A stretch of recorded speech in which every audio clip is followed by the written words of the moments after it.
Chapter 1055. Those standing at the door were burly men who had come to help. These men who Gu Junjian had sent to pack the dowry were brothers from the military. They had already entered the house. The men who were discussing outside the house were from the same village who had come to help. These men liked to read the newspaper while smoking a cigarette after they were done with work. They did not have any outstanding talents, but they read a lot of newspapers. Sometimes they could even see various branded cars printed in the newspaper. As for cars like Rolls-Royce and supercars, these men had seen them in the newspapers, but they had never seen a real car. Therefore, they did not recognize it at first glance. 1999. What era was this? It was an era where the economy was still developing.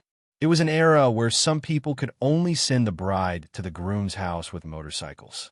When rich people got married, they would hire 2 wedding cars, especially small cars like Volkswagen and Santana, which were affordable. However, there were very few people who could afford such cars in 1999.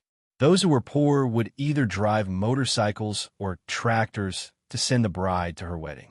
This was not too bad. Those who were really poor could not even afford motorcycles and tractors, so they registered a marriage certificate. Since they could not afford a banquet, they would drag it on until their children grew up and saved enough money before holding a banquet. Therefore, there were 18 wedding cars with a Rolls-Royce at the front and a string of supercars at the back. The men who had come to help at the door were so shocked that they dropped their cigarettes to the floor. 18 wedding cars. This was shocking. 18 wedding cars. Other than the Rolls-Royce at the front, there were 17 supercars at the back. Such a lineup in 1999 would not be as simple as being surprised and impressed by the other party's wealth. This was going to scare the hell out of people. The men who were talking at the door were so shocked that their hearts were about to stop breathing. Yun Jian and the others who were standing in the house heard the commotion outside. Xiao Jian, this is... What's this? Qin Yiru tugged at Yun Jian's hand. She looked stunning with makeup on. Yiru, what's wrong? Qin Yiru had just held Yun Jian's hand and asked when Dong Ruan's voice came from upstairs. Qin Yiru had just had her makeup done when Dong Ruan rushed over from Longmen City. She then went up to let the civet do its makeup as well. Dong Ruan was the main bridesmaid today. According to the customs of the village, the bridesmaid should be an unmarried woman. However, it was Qin Yiru's idea to let Dong Ruan be the main bridesmaid. As soon as Dong Ruan appeared, her enchanting face was put on makeup by a raccoon. Just like Qin Yiru, her age was reduced by 20 years. Everyone present was shocked once again. This also showed that Raccoon's makeup skills were superb. Mom, they're probably here. I'll go and take a look. Yun Jian narrowed her eyes, then patted Qin Yiru's hand and went out of the house.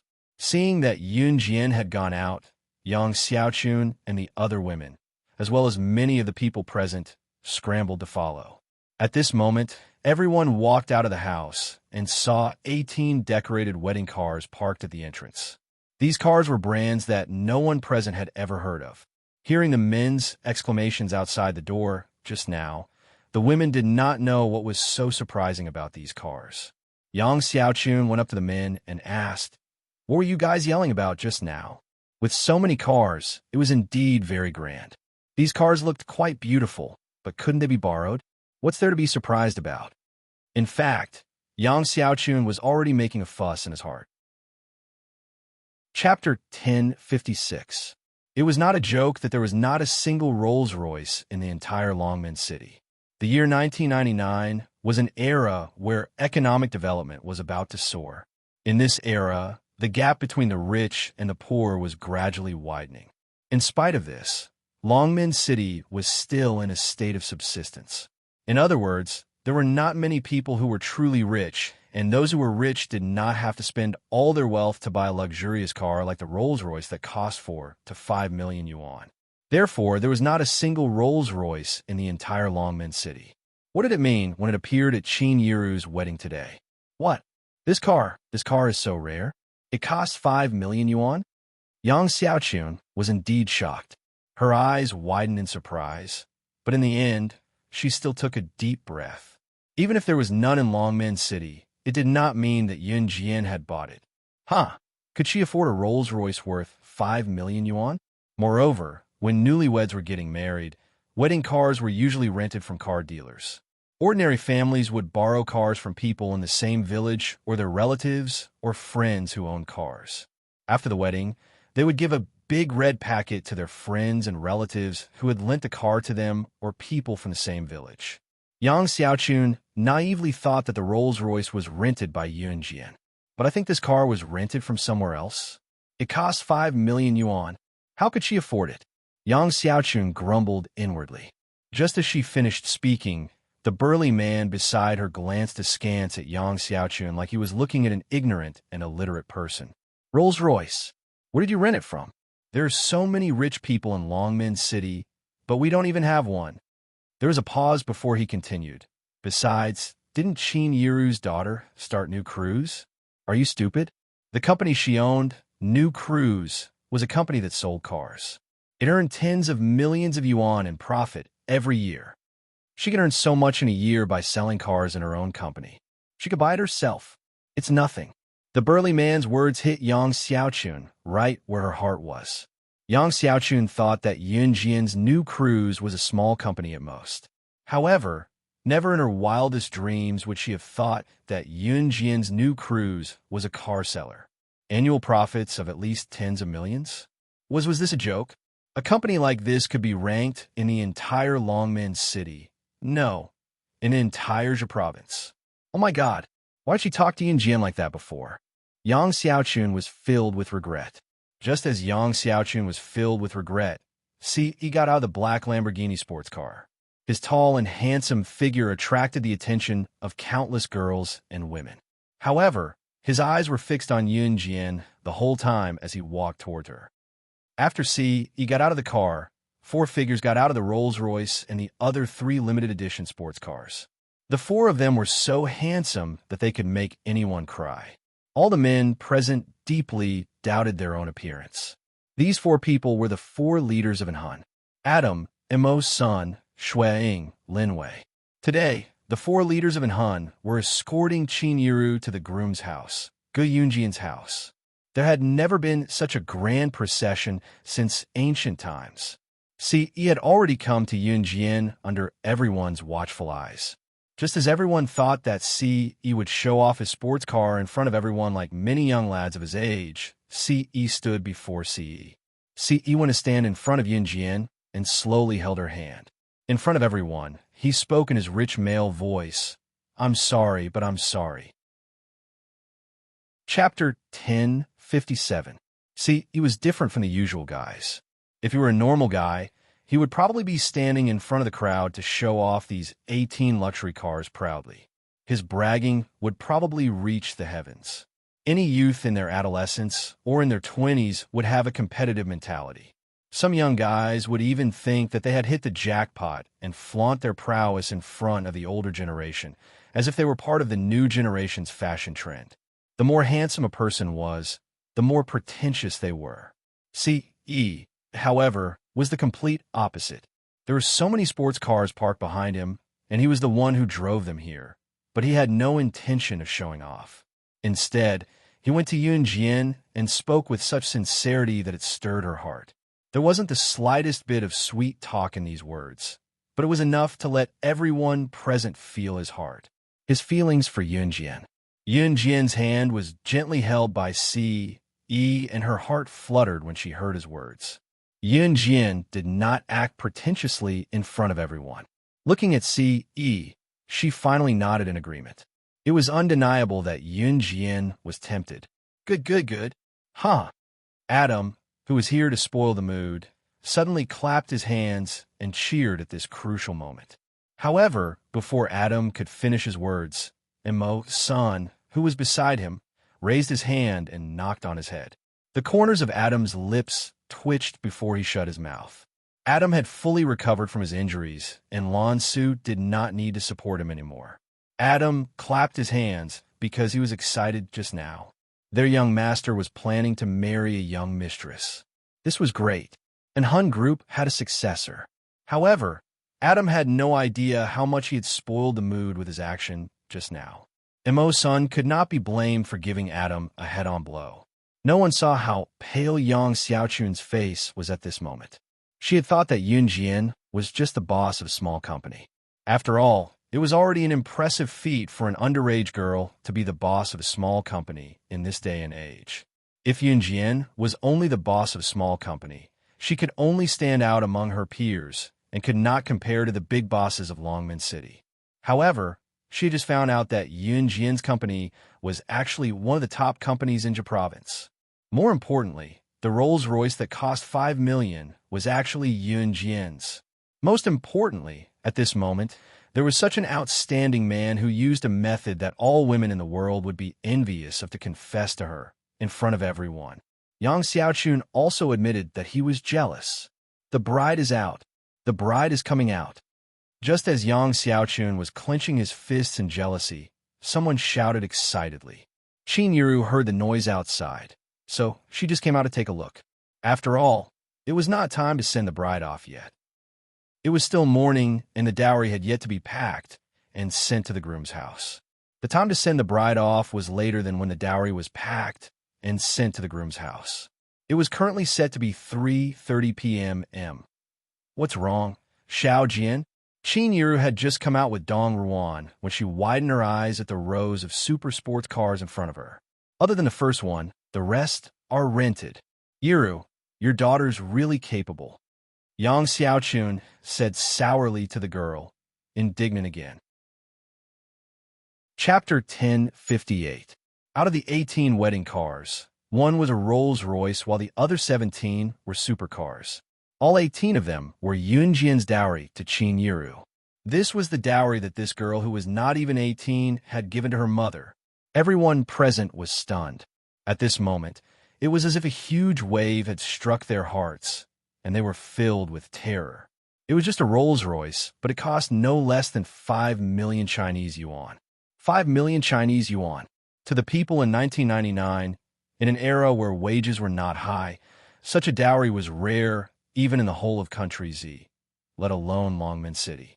Even those rich and powerful families would not be able to do this. All of this was done by an underage girl who was not even 18 yet. Yang Xiaochun was indignant just now. That was why she had told Qin Yiru in such a tone that other than the first Rolls-Royce being Yun Jian's, the rest were rented. In spite of it, Yang Xiaochun had no idea how she had gotten her hands on the Rolls-Royce and the other supercars. It was just her jealousy that made her say what she did just now. Yun Jian's words came after she had spoken. This feeling was as if her mask had been pierced right in front of her face, making Yang Xiaochun lose all face in front of the crowd. As a result, Yang Xiaochun's complexion instantly paled. Her complexion was terrifyingly pale. What? Xiao Jian? What are you talking about? These cars. Qin Yiru was from a village after all. Although she had gradually accepted the fact that Yun Jian was New Cruise's director, the scene before her still frightened her. Mom, these are just a part of it. Yun Jian moved her hand away from Siyi's and placed it gently on Qin Yiru's shoulder before looking at Qin Yiru and telling her seriously. She paused and added, "You don't have to care about the rest. You just need to know that you're the most beautiful bride in the world today." Yun Jian knew what Qin Yiru was going to say. There were so many luxury cars and supercars. Qin Yiru must be worried that Yun Jian had used New Cruise's funds and that Yun Jian would put New Cruise in a dilemma just to make herself look good. Mothers would always think about their children's future, but sometimes children couldn't think about their own mothers. In spite of it, when Qin Yiru saw her daughter being so considerate of her, she was instantly embraced by the love of kinship. She was truly comforted. Huh? Why are there 2 wedding cars coming from that direction? These cars, what brand are they? Why haven't I seen them before? Someone suddenly pointed into the distance and asked. Everyone's gaze turned to the direction the person was pointing at. 2 sports cars that were even more luxurious than the supercars were slowly making their way over from the corner. Mom, there are a total of 20 wedding cars today. Of the 2 cars behind, the red one is mine. You're getting married today, so I hope you can sit in my car and get married in style. Yun Jian turned to Qin Yiru and said with a smirk, a beautiful glint flashing in her eyes. Just as she said that, the men around them recognized the 2 sports cars that drove in later. That's the flagship limited edition Ferrari LaFerrari. There are only 3 of them in the world. Chapter 1059. These burly men were all from the countryside, but they had seen many reports about famous cars in the newspapers. Men usually loved toys like toy guns and racing cars when they were young, and they loved sports cars when they grew up. Therefore, when the burly men saw the Ferrari and Lamborghini limited edition sports cars slowly driving in, they were so scared that their eyeballs almost popped out. Yun Jian and Si's cars did not make an appearance earlier because the previous 18 cars were Yun Jian's dowry for her mother, Qin Yiru. As for the 2 limited edition sports cars that came later, they belonged to Yun Jian and Si. Yun Jian had been planning this for a long time. She planned to send Qin Yiru off to her wedding with her beloved cars that had been with her for 2 lifetimes in a grand manner. The few big men knew that the Ferrari and Lamborghini were expensive, but some of the women around them didn't know at all. From the outside, these 2 sports cars were indeed much better looking than the previous 18 cars. However, what was a limited edition flagship? They did not understand. Hey, what do you mean by a limited edition flagship? What's this about only being sold in the world? Yang Xiaochun went to one of the men to ask since she did not understand. She had taken too many blows, but she did not believe that Yun Jian could give her another round of blows. Yang Xiaochun was only a village woman. She did not know much and had probably only been to Longmen City once or twice in her life. The number of times she had been there could not be more than that on one hand. In addition, she had stayed in Xinjiang town for so long and had nowhere to ask. How could she possibly know what a limited edition flagship was? Oh my, you don't even know what a limited edition is. The man glanced at Yang Xiaochun like she was a country bumpkin and said. He paused again before he began to explain slowly.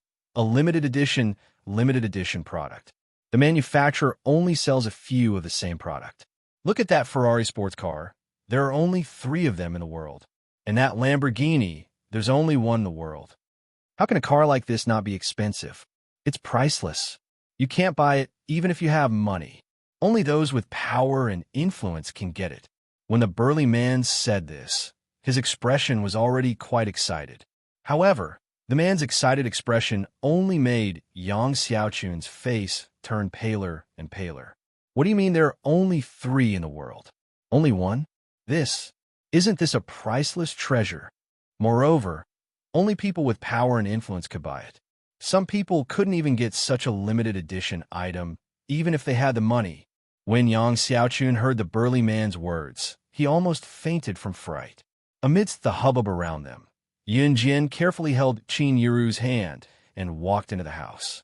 As for Yun Jian's request, Qin Yiru naturally agreed. Xinjiang town, Yun Gang's house. What kind of sin have I committed? Gamble, gamble, gamble. All you know is to gamble. You. Lu Lanhua pointed at Yun Gang, who had just returned from the casino and was once again in debt. She was so angry that blood almost rushed to her head.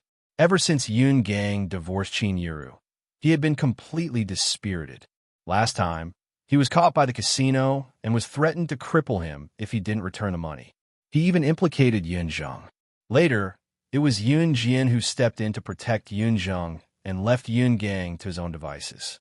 Yun Gang was lucky enough to escape, but he gambled again. This time, Lu Lanhua was so angry that she almost vomited blood. As the original owner's grandmother, Lu Lanhua often scolded Qin Yiru, saying what was wrong with a man cheating and what was wrong with a man gambling. Chapter 1060. Yun Gang sat on the ground dispiritedly. There were countless beer bottles around him.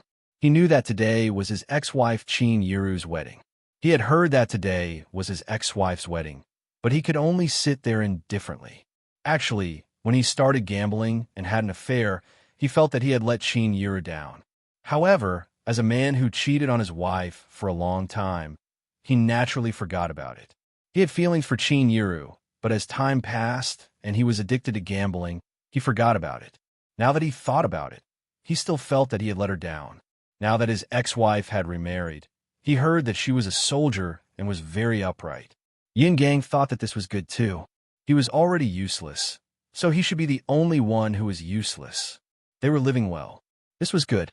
Actually, when he signed the divorce papers with Qin Yiru, Yun Gang did not make a fuss. Outsiders thought that Yun Gang was afraid of his father and had no choice but to sign the papers because of old Master Yun Zhong. But in fact, Yun Gang thought it through and did not want to make a fuss. He did not even think about not agreeing to the divorce. "You piece of trash! How did I give birth to such a useless son?" Lu Lanhua scolded her own son when she was angry. Not only did she scold him, she also picked up a mop and hit Yun Gang. "What have I done? Gambling? Who asked you to gamble? Why don't you die outside? Who asked you to gamble? Who asked you to gamble to your heart's content?" Every time Lu Lanhua said a word, she hit Yun Gang with a mop. Yun Gang was paralyzed on the ground and did not move. He did not scream or move. This old woman was ruthless. She did not even care about her own son. Why? Because this son was too useless. In the past, Qin Yuru was around. Loan sharks never came to their door, but this time was different. Qin Yuru was gone, and all the heavy responsibilities were put on Lu Lanhua's shoulders. Lu Lanhua finally understood Qin Yuru's pain. But when Lu Lanhua experienced all this, she dealt with it by hitting Yun Gang. "Die? Why don't you die? Die! How dare you implicate the family? Do you want to kill me too? Die. Don't die at home. Lu Lanhua was about to go crazy. Orchid! Orchid, what are you doing?"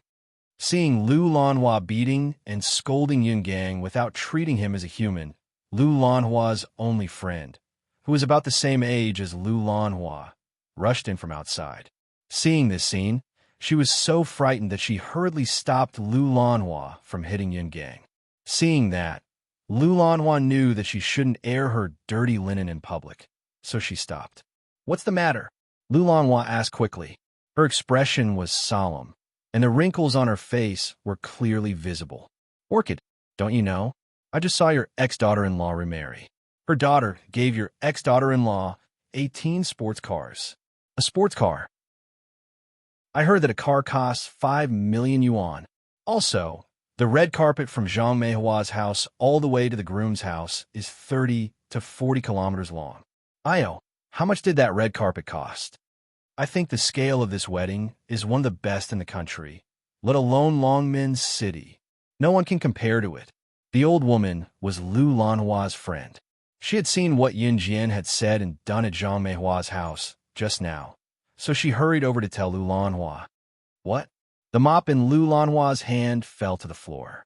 She clenched her teeth and spat out a few words before dashing out of the house to Zhang Meihua's house, which was also the wedding venue. Chapter 1061.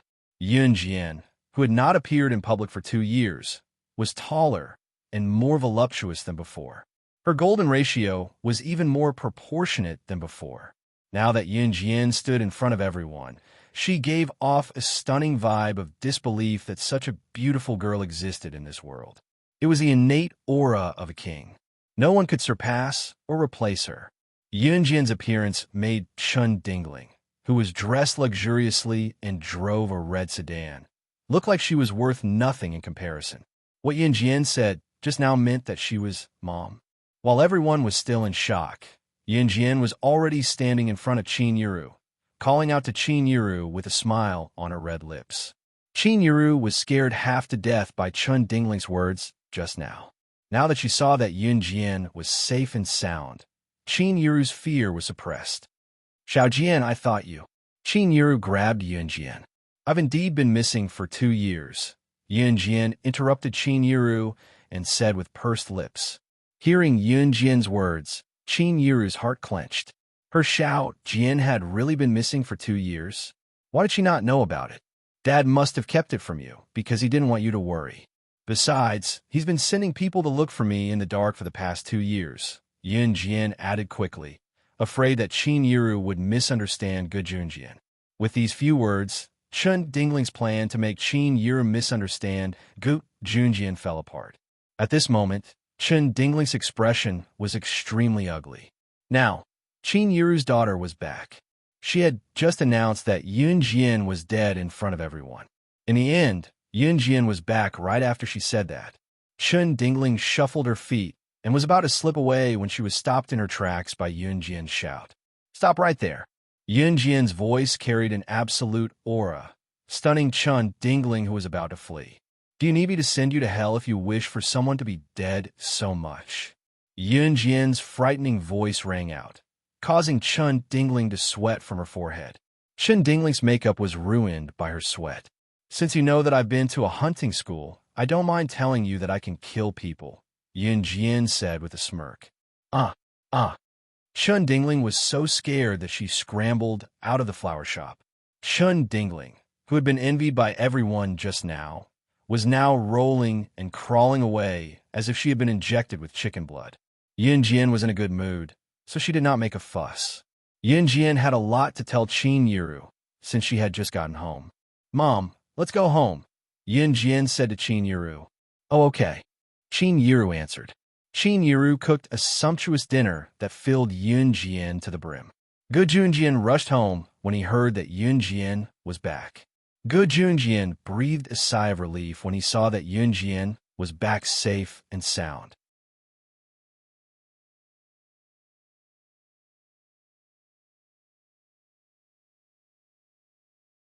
Chapter 1062. This time, Lu Lanhua was not here to curry favor with Yun Jian or Qin Yiru. This was because Lu Lanhua knew that she had also tried to curry favor with Yun Jian or Qin Yiru, but had failed. A person's jealousy was often terrifying. When a person set her eyes on something, she could not have it, but she could see others having it. She could even see others having something that she could never have in her lifetime. She felt that since she was done for, since she could not have it, she would destroy it. If she did not have it, others would not have it easy either. Lu Lanhua was such an old woman. Hence, when she rushed in, she had long forgotten about Yun Jian's capabilities, and had also long forgotten about Yun Jian's abilities. The surrounding crowd watched as Lu Lanhua overturned several round tables. They watched as Lu Lanhua screamed and hooted like a madwoman. Yun Jian's petite figure leaped out of the room. She was as fast as lightning, and after flying out of the room, she swept past the crowd. In just a few breaths, she had already appeared in front of Lu Lanhua. At this moment, Lu Lanhua was standing in front of a round table, about to lift the table's glass turntable and smash it. A pair of petite hands gently touched the table's glass turntable. Yun Jian's hand gently pressed down on the table's glass turntable, preventing Lu Lanhua from lifting it and smashing it to the ground. Lu Lanhua felt that the table's glass turntable was a little heavy. When she raised her head and looked in the direction of gravity, she saw Yun Jian's hand pressing down on the table's glass turntable. Lu Lanhua was just about to spit out some vulgar words, but before she could say anything, smack. A jade-like hand came in front of Lu Lanhua, and in front of everyone, ruthlessly slapped Lu Lanhua's wrinkled face. Lu Lanhua was very dark, almost close to being black. She was also very ugly, and her nostrils were twice the size of a normal person's, and her nose was flat. What was even more ferocious were the wrinkles on her face, and the wrinkles on her face made one's hair stand on end. Lu Lanhua was ugly, but she liked to dress very fashionably. It could be said that she was Xinjiang town's most fashionable old lady who loved to dress up. Lu Lanhua screamed and fell to the ground after being slapped by Yun Jian. In spite of it, Lu Lanhua was famous for being a tomboy in Xinjiang town. She was unusually strong as well. So she scrambled up like a madwoman after she was knocked to the ground and could not stop herself from yelling crazily. Damn bitch, I'm your grandmother. How dare you lay your hands on your grandmother? You be *TCH. I'll kill you. I'll kill you. Lu Lanhua shouted and rushed to the side. She picked up a long bamboo pole and rushed towards Yun Jian. The bamboo pole was in Lu Lanhua's hand and was about to stab Yun Jian. See, he was standing nearby. He resisted the urge to kill Lu Lanhua on the spot and didn't make a move. Today was Qin Yiru's wedding. It was most appropriate for Xiao Jian to handle this herself. Moreover, Xiao Jian had never been soft-hearted when dealing with people like her. As he thought about it, Yun Jian caught the long bamboo pole that Lu Lanhua was about to stab her. She held the end of the pole and wrapped her arm around it to prevent Lu Lanhua from stabbing her. Yun Jian, on the other hand, sprinted to Lu Lanhua. In the blink of an eye, Yun Jian was already in front of Lu Lanhua. She lifted her leg and kicked Lu Lanhua away in front of everyone. She caught the bamboo pole and threw it to the side. Not expecting Yun Jian to be so powerful, Lu Lanhua screamed in fright. "You can't hit me. I'm your grandmother." Chapter 1063. The villagers were most particular about auspiciousness. For example, if a person was holding a funeral, getting married, or a child's 1-month-old birthday, they would seek for auspiciousness. Moreover, whether it was a joyous occasion or a funeral, one should not cry or make a fuss. This was the superstition of the older generation. If someone made a fuss, it would be said to be unlucky. For example, during a wedding ceremony, people would think that they were cursing the newlyweds by using words like die, die, die, die every time they opened their mouths. Although the slanderous words of the older generation were scary, even if it was just superstition, it was still a wedding. Who would be happy to hear someone say the word death during their wedding? Lu Lanhua was a village woman. She knew very well that such unlucky words should not be said during such a banquet. However, to Lu Lanhua, she was not having a good time now. Therefore, she did not care whether Qin Yiru would be happy or not. Furthermore, she felt that she was not having a good time. This was all Qin Yiru's fault. It was all Qin Yiru's fault for wanting to divorce her son, Yin Gang, and then pushing all the blame onto her. Therefore, Lu Lanhua had rushed over without a care for her life. Even if she could not destroy Qin Yiru, she definitely could not let Qin Yiru get married in such a grand manner. Unfortunately, Lu Lanhua had forgotten about Yun Jian's existence. To be honest, Yun Jian was also angry when she saw Lu Lanhua's crazy actions. She also had a temper and a bottom line. Qin Yiru was her bottom line. Therefore, Yun Jian pulled away the bamboo pole that Lu Lanhua was stabbing towards her. She walked over and directly grabbed Lu Lanhua's short hair. Lu Lanhua was in so much pain that she was about to die when Yun Jian pulled her up from the ground by her hair. Wretched girl. Slut. I'll kill you. I'll kill you." Just now, when Yun Jian took advantage of her seniority, Yun Jian still attacked her. Lu Lanhua immediately revealed her true colors. The pain of her scalp being torn apart made Lu Lanhua's face instantly turn pale. She raised her hand and slapped Yun Jian like a madwoman, as if she had a blood feud with Yun Jian. Lu Lanhua's fingernails were very long, and there were even black nail shavings in her fingernails. If Yun Jian's tender skin was scratched by Lu Lanhua, she would definitely bleed on the spot. But how could Yun Jian do as Lu Lanhua wished? Yun Jian grabbed Lu Lanhua's hair and pulled her up from the ground. At this moment, Lu Lanhua stretched out her hand and bared her fangs and brandished her claws to attack her. At this moment, Yun Jian was one step ahead of Lu Lanhua. She raised her leg and kicked Lu Lanhua's abdomen. Bang! Everyone present looked at the scene in front of them in horror. Lifting her leg, she sent Lu Lanhua flying several meters away with a kick. Oh my God! Why is Yiru's daughter so fierce? Someone could not help exclaiming when they saw her. Meanwhile, the surrounding people who were exclaiming saw Yun Jian walking toward Lu Lanhua, who had been flung away. Lu Lanhua's behavior earlier made everyone extremely disgusted. At this moment, no one reached out to save her. They even felt relieved when they saw Lu Lanhua being kicked away by Yun Jian. After all, Lu Lanhua's character in Xinjiang town was exceptionally bad.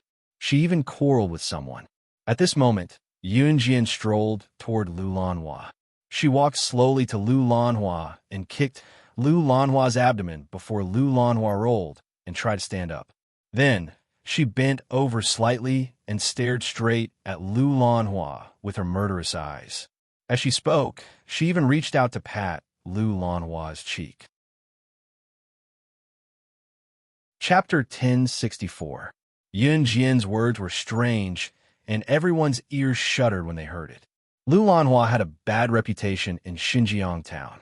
Other than the old woman who had complained to Lu Lanhua, there was no one else in town who was close to Lu Lanhua. There had been a few before, but whenever Lu Lanhua came into contact with benefits, Lu Lanhua would turn her back on them. The funniest thing was that whenever Lu Lanhua thought badly of someone or argued with someone, she would rush to that person's house to cause trouble even after a few days. In the end, the entire Xinjiang town disliked her. Moreover, the eyes of the entire town were bright as snow. They were all watching. Every time Qin Yiru argued with Yun Gang, it was obvious that Qin Yiru was in the right. However, Lu Lanhua would rush up to Qin Yiru and hit and scold her. Lu Lanhua did not treat Qin Yiru as a person, even though she was not her biological daughter-in-law. In the end, she insisted that Qin Yiru work herself to death to earn money. Many gossipy women in town knew about Lu Lanhua. Even these gossipy women hated Lu Lanhua. In fact, when Qin Yiru was bullied by Lu Lanhua in the past, these gossipy women would even stand up for her. Therefore, everyone who knew Lu Lanhua's character detested her and disliked this old woman. Therefore, when Yun Jian said those words to Lu Lanhua, the people around them were only slightly stunned. However, they reacted quickly. As for Yun Jian's disrespectful behavior, not only did the people around her not criticize her, a few of them even applauded her. Good hit. Young lady, good job.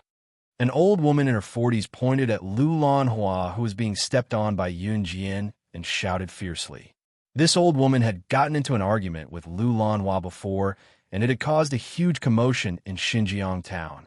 In the end, Lu Lanhua had slapped this old woman harshly, so she hated Lu Lanhua to the core.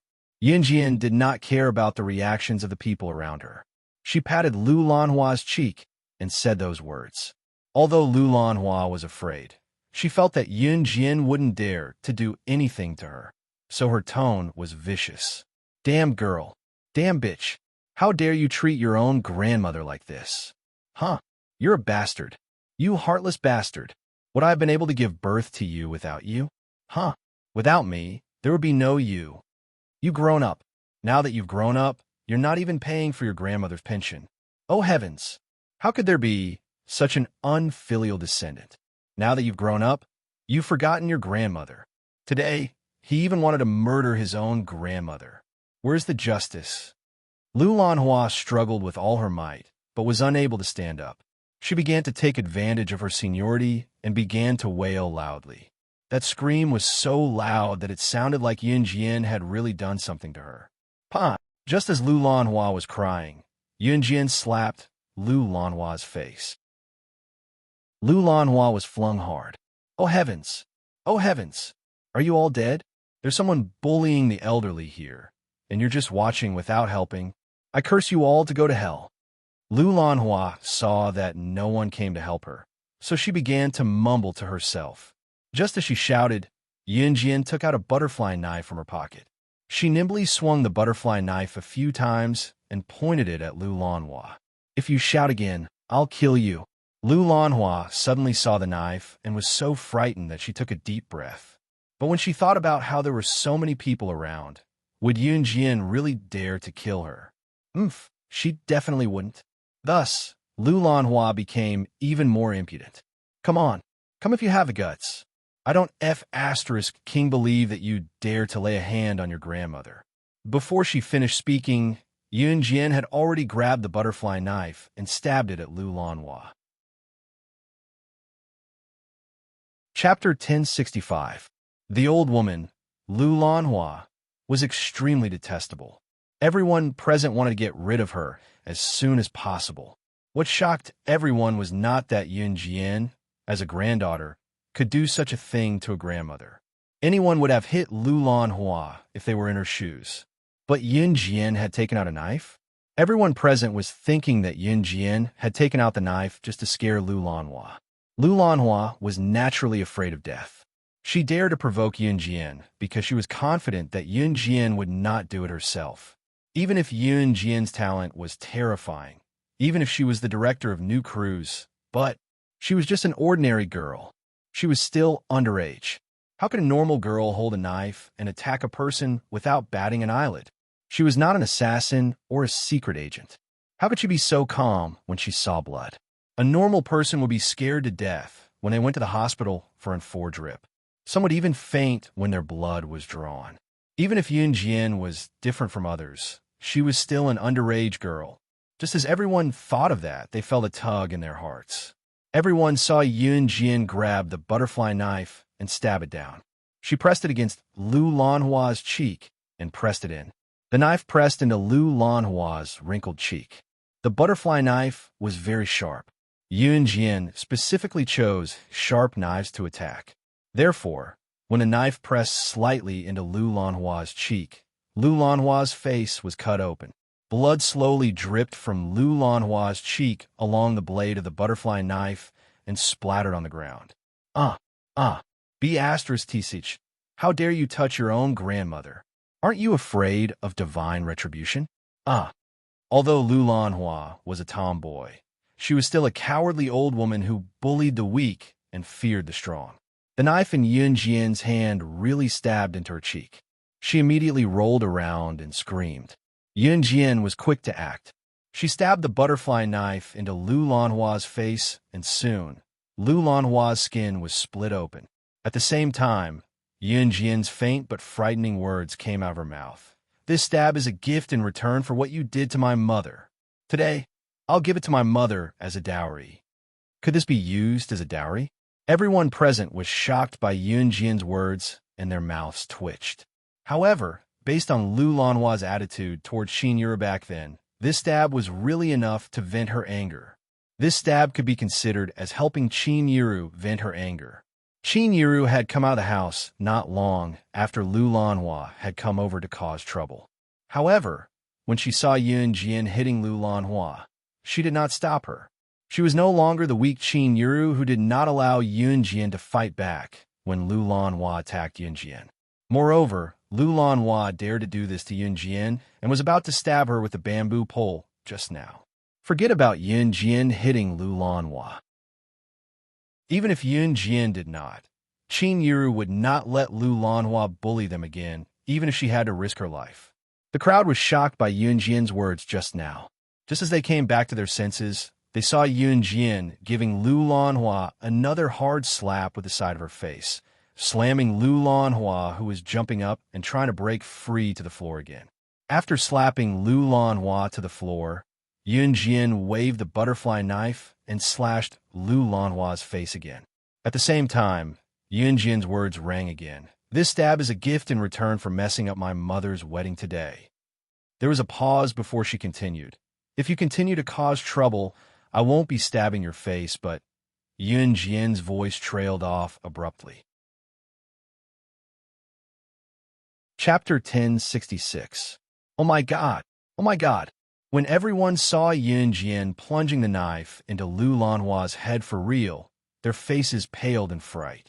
She really had the guts to do that. She was going to kill someone. Wasn't she afraid of killing someone? Although Yun Jian was the director of New Cruise, she was too arrogant. Of course, the crowd did not dare utter those words out loud. After all, Yun Jian was the director of New Cruise. Such an identity was enough to shock everyone present. You really dare? No. Don't kill me. Don't kill me. No. Lu Lanhua's wrinkled face made everyone feel disgusted just by looking at it. This version of Yun Jian made her feel fear and dread.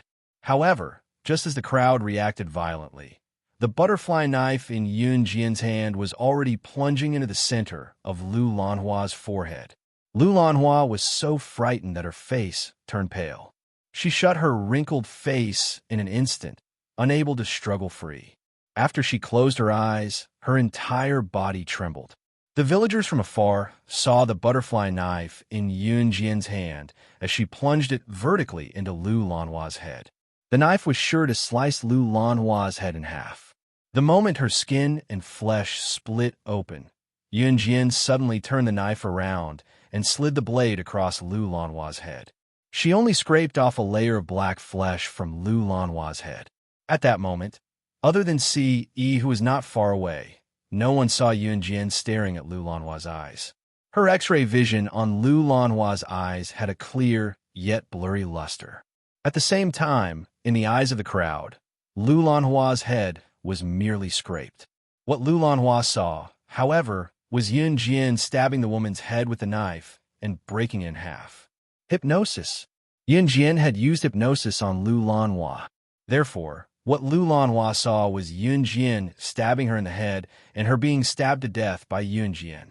However, what the bystanders saw was that Yun Jian had used a knife to cut off a layer of skin at the edge of Lu Lanhua's forehead. "Ah, I'm dead. Dead. Ah, I..."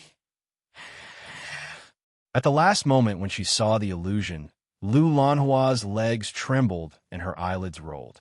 It was as if she had really been killed. She was so scared that she fainted. However, before she fainted, Lu Lanhua's legs still trembled. With this shudder, Lu Lanhua had completely fainted a second ago. But at this moment, someone began to point at Lu Lanhua's lower body under the variegated pants and shouted, "You're the one who's going to die. Hey, look, that's, that yellow liquid that flowed down is..." She actually pissed herself. The old woman was so scared that she wet her pants. Ha ha ha. Serves you right. Her. Not only did Lu Lanhua not lend us a hoe when we asked her to, she even scolded us. This crazy woman should have done this earlier. This old woman pissed herself. I must put up a notice to let everyone in Xinjiang town know about this. Ha ha ha. Someone guffawed at once. Seeing that Lu Lanhua had fainted, Yun Jian raised her leg and took a step back. "Sister Jian." It was then that the civet cat made its way over. She had been following Yun Jian since she was done with Qin Yiru and Dong Ruan's makeup in the morning. That girl is the one who did the makeup for the bride, right? She's amazing. She made the bride and bridesmaids look 20 years younger.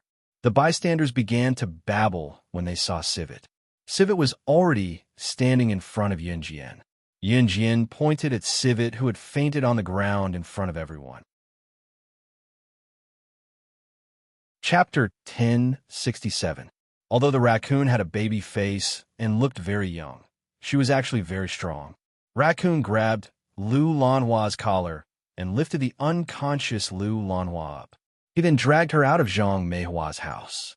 The group of people who were still exclaiming about Yun Jian's ferociousness despite being so young and pretty just now widened their eyes. Not only was Yun Jian ferocious, even Yun Jian's subordinate, Tanuki, who looked like a weak makeup artist, was ferocious as well. It was a pity that the people around them did not know that Tanuki was not a makeup artist. The raccoon was an expert in the art of disguise. The art of disguise could completely change a person's appearance into another person. Even the other person's own parents wouldn't be able to recognize them. To be able to turn someone into someone else, her makeup skills must be impeccable. Making someone beautiful was only one of her skills. In the crowd's opinion, a girl who knew how to put on makeup was mostly gentle and weak. Why was Tanuki so ferocious? Tanuki was not only ferocious, she had once killed a bull with a single punch. She was the strongest female warrior in the Kosham mercenaries. Of course, the people around them did not know about this. Tanuki was already dragging the unconscious Lu Lanhua out of the house. The surroundings quieted down as if everything had returned to normal. "Mom, let's go back." Yun Jian took out a napkin from her pocket and tested wiping the butterfly knife a few times. Once she was done wiping the blood off the knife, she closed it nimbly and put it back in her pocket. She then extended her hand to lift Qin Yiru's wedding gown slightly and walked into the house. "Xiao Jian, don't bother with people like that next time." Qin Yiru pulled Yun Jian's hand over and patted the back of Yun Jian's smooth and soft hands with her calluses. Qin Yiru was completely different from the older. If it was the old Qin Yiru, she would not be advising Yun Jian to ignore Lu Lanhua. Instead, she would be reprimanding Yun Jian for being violent towards an elder. "Amen, Mom." Yun Jian nodded with a grin. If it were not for Lu Lanhua's bloodstains on the floor, the people present would not be able to recognize this young girl who was beaming radiantly. Was this really the same girl who did not hold back when she was being ruthless just now? Yun Jian held Qin Yiru's hand gently as they entered the house. He stood quietly beside Yun Jian and followed them in. "Xiao Jian, I'm not saying that you can't go easy on people like that. I'm just worried that you'll do it like this. It's just Lu Lanhua this time. What if something happens to you next time when you meet someone ruthless?" Qin Yiru frowned, her worry for Yun Jian evident between her brows. She was not saying that Yun Jian could not go against people like Lu Lanhua. Instead, she was worried that Yun Jian had really offended some important figure. What should she do if she really offended someone important, if she continued to be so high profile? Xiao Jian, I'm worried about you. I'm afraid that something will happen to you. As Qin Yuru spoke, Yun Jian had already helped her into the house to sit on a round stool on the first floor. Qin Yuru was looking at her worriedly. Mom, I know. Yun Jian had just said that. She had yet to finish her sentence when she was interrupted. Chapter 1068. Si's gaze was fixed on Yun Jian when he said that. He was very, very serious. Qin Yuru was initially looking at Yun Jian, but after what Ce said, she turned to look at Ce. Looking at Ce's serious expression, Qin Yuru suddenly felt happy for Yun Jian. It turned out that Qin Yuru was still worried about what would happen in the future when her daughter suddenly became so dominant half a year ago. People in the countryside liked gentle and soft girls, while people in the city, especially those who came from well-to-do families, liked their wives to be the gentle and elegant type. Yun Jian, on the other hand, was domineering. Her techniques and moves were frightening. Under such circumstances, Qin Yuru was glad that Yun Jian would not allow herself to be bullied. However, what should she do when Yun Jian grew up and needed to get married? In today's society, boys like delicate girls. Moreover, a woman would have to face her in-laws in the future. Which mother-in-law would like a daughter-in-law who is so domineering in front of her? For this reason, Qin Yuru could not help worrying about her daughter's future and whether her daughter could really find a husband in the future. She was worried about whether the man would treat her well when Xiao Jian got married in the future. Now that Qin Yuru knew about it, however, she did not have to worry about it anymore. Everything else aside, Ce valued Yun Jian's life more than his own. Qin Yuru wished she could make Ce marry Xiao Jian right away. If it were not for the fact that she was still young, she would force Yun Jian to marry Ce as soon as possible. She would tie up a good guy like Ce first. If Yun Jian heard what Qin Yuru was thinking now, she would probably wonder if the owner of this body was Qin Yuru's biological daughter. At noon, the groom came to pack the bride's dowry and left. Qin Yuru stayed at home and waited for about 3 hours. It was a superstition passed down by the older generation. Before the wedding, Ge Junjian invited a Taoist priest to calculate the best time for the bride to get married. The time was set at 3:30 in the afternoon, not a minute less, not a minute more. Today was Monday, and school was still in session. Knowing that Qin Yuru was getting married, Lu Fian asked her mother to send some money to Qin Yuru even though she couldn't skip school. Lu Yun's mother also came over to help today. Although Lu Fian couldn't come over herself, she had already done her best. Lu Jingji's mother was grateful to Yun Jian for saving Lu Jingji's father, so when she knew that Qin Yuru was getting married, she woke up early in the morning to help. The group was bustling with activity. At this time, it was 3:30 in the afternoon. It was time to send the bride to the groom's house. Qin Yuru got into Yun Jian's Ferrari sports car, and the Civic Cat drove them to Longmen City. As Yun Jian was still underage and did not have a driving license, the Civic Cat drove Qin Yuru all the way. The firecrackers by the roadside went off incessantly. A fiery red Ferrari sports car drove at the front, while 19 luxury cars and sports cars followed closely behind. Each of the 20 wedding cars cost a fortune. Usually, wedding cars would be in pairs during weddings. 20 could also be understood as I love you. At this moment, the wedding cars followed closely behind the Ferrari sports car. Following closely behind the Civic Cat were the wedding cars driven by the 4 leaders of an Han group. From Xinjiang town to Ge Yunjian's house in Longmen City, a red carpet was laid out from the beginning to the end, symbolizing a red wedding that would last forever. 20 cars, with the fiery red Ferrari sports car in the lead, cruised slowly on the red carpet. The firecrackers went on incessantly. This was no doubt the largest wedding in Xinjiang town, Longmen City, Zhe province, and even the entire country. At 3:30 in the afternoon on May 21st, 1999, Qin Yuru walked out of Xinjiang town in the most glamorous manner. All the residents of Xinjiang town came to watch her get married. Chapter 1069. Starting from 3:30 p.m., the bustling scene continued until 4:30 p.m. Qin Yiru was sent to Gu Yunjian's house under the protection and bustle of the people around.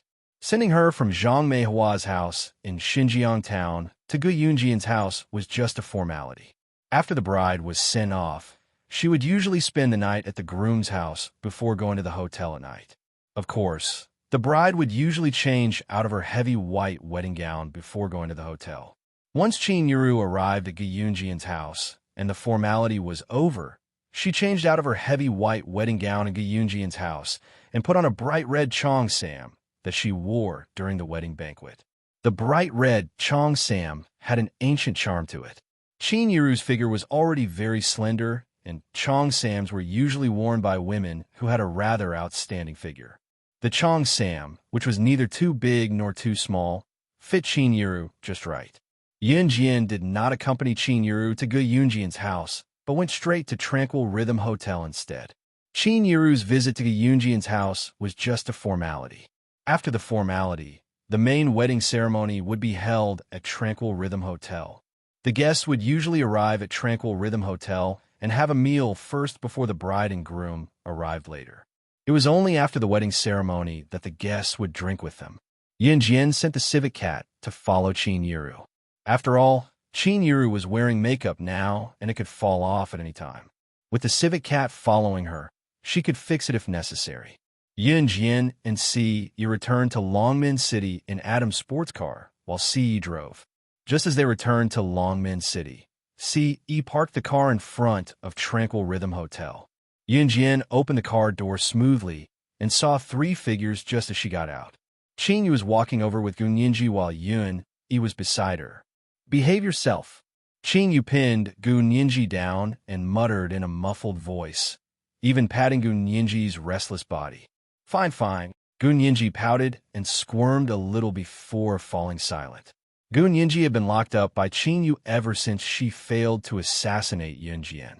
Rather than being locked up by Qin Yu, it was more accurate to say that he had been staying at Qin Yu's house to keep her company.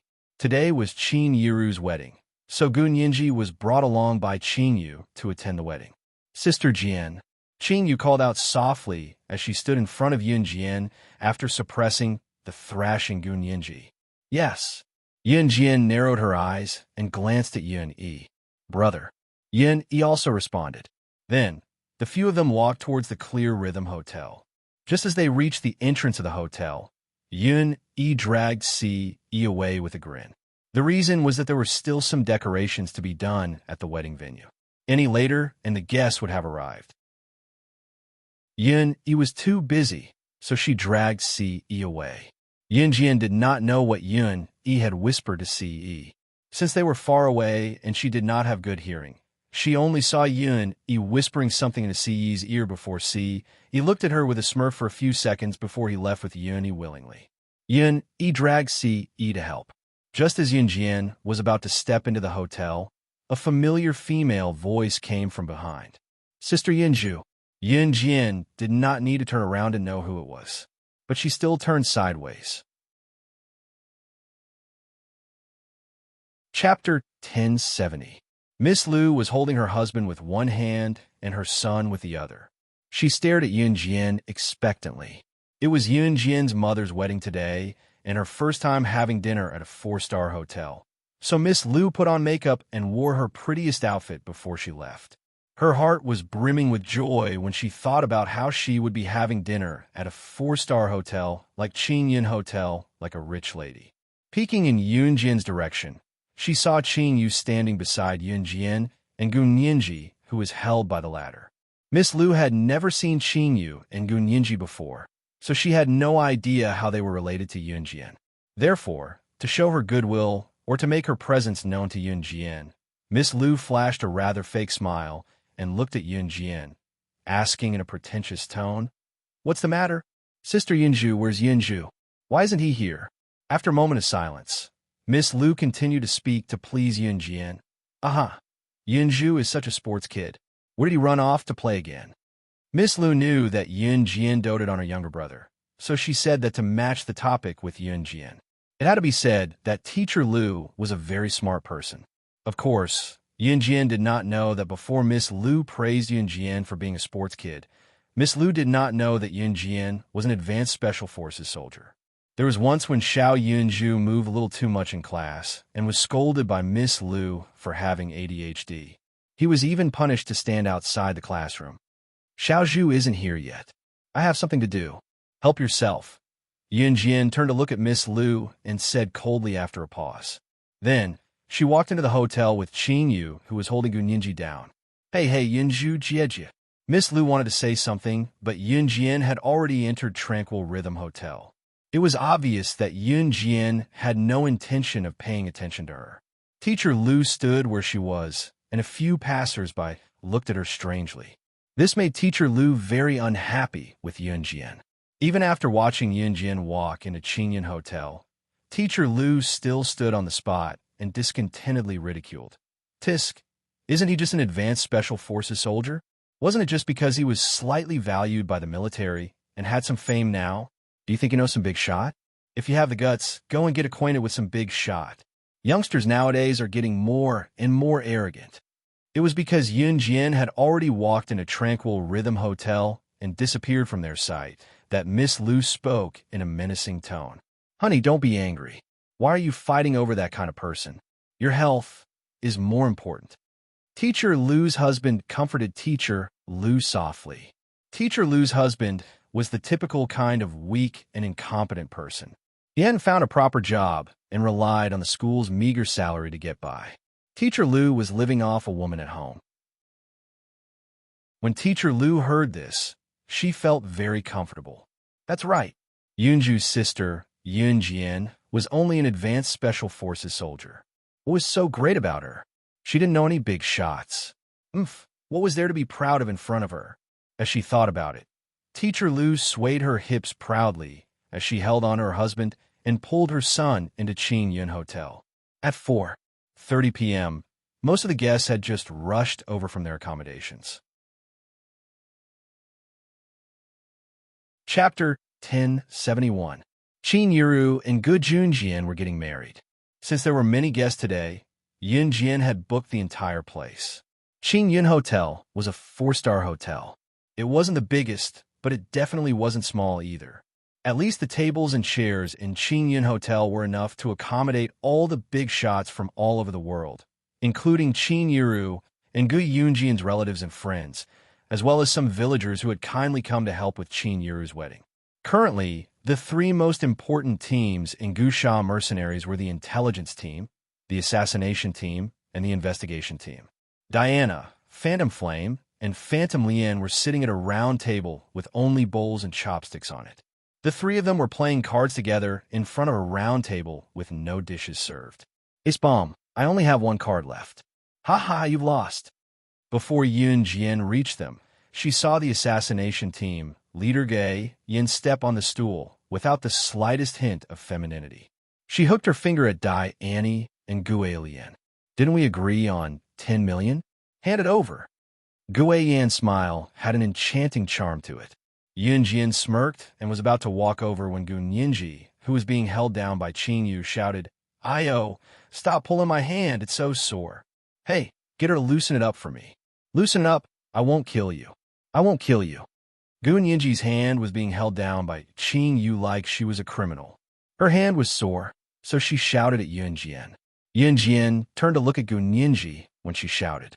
Gun Yinji was just grumbling and did not think that Yun Jian would pay attention to her. However, when Yun Jian turned to look at her, Gun Yinji told Yun Jian with sparkling eyes, Quick, get her to loosen it up for me.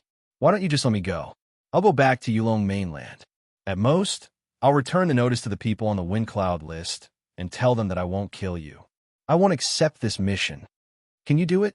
Hee, look at how cute I am. Let me go. Gun Yinji pouted and pretended to be pitiful. If people who didn't know the situation saw Gun Yinji like this, they might think she was innocent. Let you go? Yun Jian narrowed her eyes and smiled slightly. Under Gun Yinji's expectant gaze, she walked over and gently patted her little face.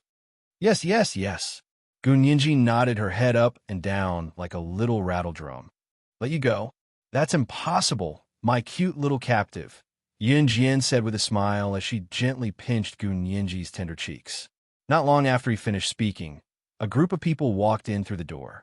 Teacher Liu, who had been ignored by Yun Jian, was also with this group of people. Teacher Liu was holding her husband's arm and holding her son's hand. Because Yun Jian had ignored her earlier, Teacher Liu felt that she was a teacher after all. Gu Nianji was just a little kid. What was there to be proud of? Therefore, Teacher Liu walked over directly and didn't intend to bother with Yun Jian. Haha, let's see who's more arrogant. Teacher Liu mixed in with this group of people, but Teacher Liu did not recognize them at all. This group of people was Qin Yiru's fellow villagers who had come from Xinjiang town to attend the wedding. When they saw Yun Jian, they immediately came over to greet her. Daughter of Yiru's family. You're already here? Haha. Someone came over to greet her. Teacher Liu was disdainful when she saw others trying to curry favor with Yun Jian. On the contrary, Teacher Liu felt that she was much nobler than Yun Jian. She was a teacher of the people. Just as she thought that, she heard another person say to Yun Jian, "Isn't that so? Yiru's daughter is the director of new cruise. Of course, she has to come over to preside over the situation." Huh. Chapter 1072. If New Cruise was not as grand as it was now a few months ago, it was now the trend in Country Z's automobile industry. In 1999, cars had gradually replaced people's walking and motorcycles. Some families who were becoming well-off had even started buying cars. Of course, there were not many who could afford cars in Longmen City. In spite of it, New Cruise's name had spread far and wide. Miss Liu did not know about New Cruise. It was impossible for her not to know about the company. A huge company like New Cruise had become a presence that Miss Liu was fearful of. Therefore, when she heard that Yun Jian was New Cruise's director, Miss Liu let go of her husband and son's hands almost instinctively and jogged toward Yun Jian. After a pause, Miss Liu looked at Yun Jian and stared at Yun Jian in disbelief. Your New Cruise's director? Miss Liu used every ounce of energy she had to ask the question that seemed absurd to her, but was nonetheless astounding. Yun Zhu's elder sister, Yun Jian, was not only an advanced Special Forces soldier, but also New Cruise's director. Her identity as New Cruise's director alone was enough to strike fear into Miss Liu's heart. If Yun Jian really wanted to make a fuss, she could just crook her finger at Miss Liu's school principal, and the latter would probably expel her. In the real world, the winner was king, while the loser was a bandit. It was an unchanging law. Therefore, when Miss Liu learned that Yun Jian was New Cruise's director, she changed her attitude toward Yun Jian right away. This, Sister Yun Zhu, I didn't expect you to be so capable, Miss Liu said with a fake smile. Yun Jian had already seen through it. She had planned to ignore Miss Liu at the hotel entrance, and when she saw her just now, Miss Liu had pretended to be arrogant to ignore her and to give her a hard time. However, when she heard that Yun Jian was New Cruise's director, Miss Liu was stunned and rushed up to Yun Jian to express her goodwill. To be honest, Yun Jian disliked people like Miss Liu very much. However, before Yun Jian could speak to Teacher Liu, another mocking voice was heard. However, this mocking voice was even more ear-piercing than Teacher Liu's. Could this be the legendary Grand Wedding? This was a female voice that was even more boastful and arrogant than Teacher Liu's. Or rather, compared to Teacher Liu, this female voice was even more luxurious. It was the kind of noble aura that could only be felt from a real lady. Yun Jian didn't need to turn around to know that the voice belonged to Gu Xian's biological mother, Hua Yun. Gu Xian had already returned to China. He was still at Gu Yunjian's house and planned to come over with his bride, Qin Yiru. Ever since Hua Yun divorced Gu Junjian and got together with Hu Chaochuan, she had been dressing up like a rich lady every day. She was very arrogant. All of this was because Hu Chaochuan had an uncle who was an international big shot. At this moment, Hua Yun was strangely similar to Miss Liu. She was holding her husband, Hu Chaochuan, with one hand and her son, Hu Qixiang, with the other as they walked over. However, Compared to Miss Lu, who was a fake rich lady, Hua Yun's every move was more like a real rich lady's. Just as she reached Yun Jian, Hua Yun spoke to Yun Jian impatiently. Tisk TSK. It's just a 4-star hotel wedding, and you've already fallen to such a state. Hua Yun had just finished speaking when she turned to look at Hu Chaochuan in a boastful manner. Chapter 1073. Hua Yun's last line was purely to show off in front of Yun Jian and everyone else. To Hua Yun, showing off in front of Yun Jian was no longer enough to satisfy her competitive spirit. Hua Yun might look like a rich lady on the surface, but she was actually speaking in such a tone and manner. Today, he even asked Hu Chaochuan to invite Hu Chaochuan's uncle, who was a big shot in the international arena, over. Other than showing off to Gu Junjian, Qin Yiru, and Yun Jian, Hua Yun liked to boast in front of others as well, who did not like to show off their abilities in front of others. Some people would even try their best to show off their abilities even if they did not have any. Hua Yun was such a person. Other than wanting to show off in front of Yun Jian, more importantly, she was surrounded by so many people who were dressed like beggars. In particular, there were a few people who looked like farmers. They were wearing military rubber shoes that they used to work in the fields. The military rubber shoes were stained with mud after they had just worked in the fields. Hua Yun saw it. She did not say it out loud, but she was showing off in another way. She flaunted her wedding to show off in front of everyone. You poor peasants are still working dirty, but what about me? She was a rich lady who was at the pinnacle of the international scene, a phenomenon from a completely different world from them. Therefore, when Hua Yun spoke, she lifted her head smugly and looked at Yun Jian provocatively. Yun Jian did not say anything, but a glint flashed across her eyes. Qin Yu, who stood beside Yun Jian, could not help bursting into laughter when she heard Hua Yun's boastful way of bragging. When Hua Yun said that even the arms tycoons who have dealings with the kosher mercenaries and in Hun Group came to our wedding, Qin Yu forced herself not to laugh out loud. What a joke! Did this rich lady not know that Sister Jian was the boss of the kosher mercenaries? Qin Yu's laughter caught the attention of those present. When Qin Yu was done laughing, the corners of her lips twitched, but she did not say anything. What are you laughing at? This was the truth. Not to mention that arms dealer, there were a lot of international bigwigs who came as well. Hu Chaochuan felt embarrassed when he saw Qin Yu's mocking chuckle, so he added smugly, "What's an international hotel? What was an arms tycoon? This is the chairman of New Cruise." Some of the villagers in Xinjiang town did not understand what Hua Yun and Hu Chaochuan were saying, so they all sided with Yun Jian and spoke for Yun Jian. He even bragged to Hua Yun and Hu Chaochuan that Yun Jian was the director of New Cruise. If the fact that Yun Jian was the director of New Cruise had scared teacher Lu out of her wits, New Cruise was already the symbol of the province and even the entire country, but it was nothing to Hu Chaochuan. Even if Hu Chaochuan was not doing well in the international arena, it was still a piece of cake for him to compete with New Cruise. What New Cruise? What the heck? How can this be compared to my husband's company? You bunch of country bumpkins. Don't you know what international means? Ha ha. International, it means the whole world. My husband's company is famous all over the world. Hua Yun hooked her arm around Hu Chaochuan's and declared fiercely, "Wow, you guys are amazing." Teacher Lu was a knowledgeable teacher, so of course, she knew what Hua Yun meant. Before Yun Jian could finish, she had already decided to side with Hua Yun without even looking at her. Chapter 1074. Miss Lu was already disgusted by Yun Jian's indifference toward her. She did not plan to be rude to Yun Jian, but after learning that Yun Jian was New Cruise's director, she had to be rude to Yun Jian again.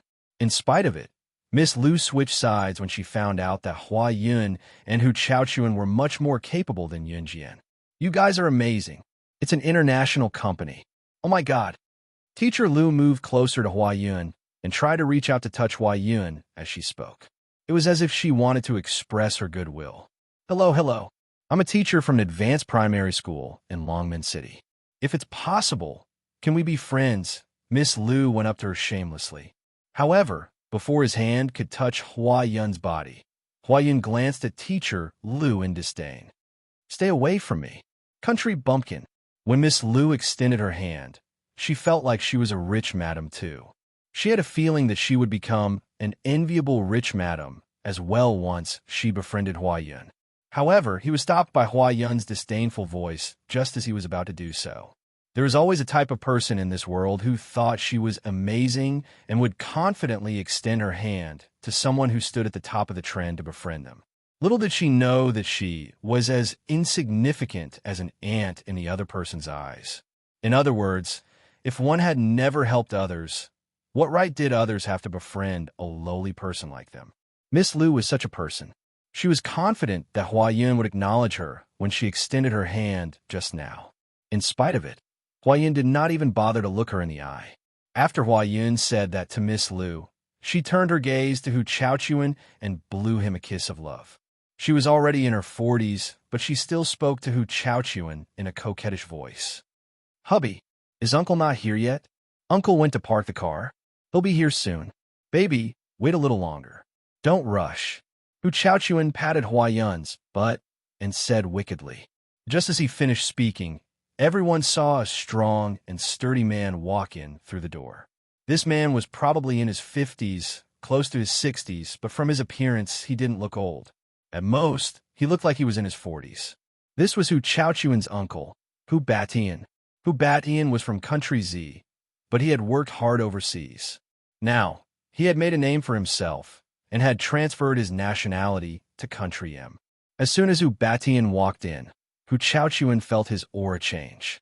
Although his uncle's company wasn't one of the top 10 international corporations, it could still be considered in the top 20 of international corporations.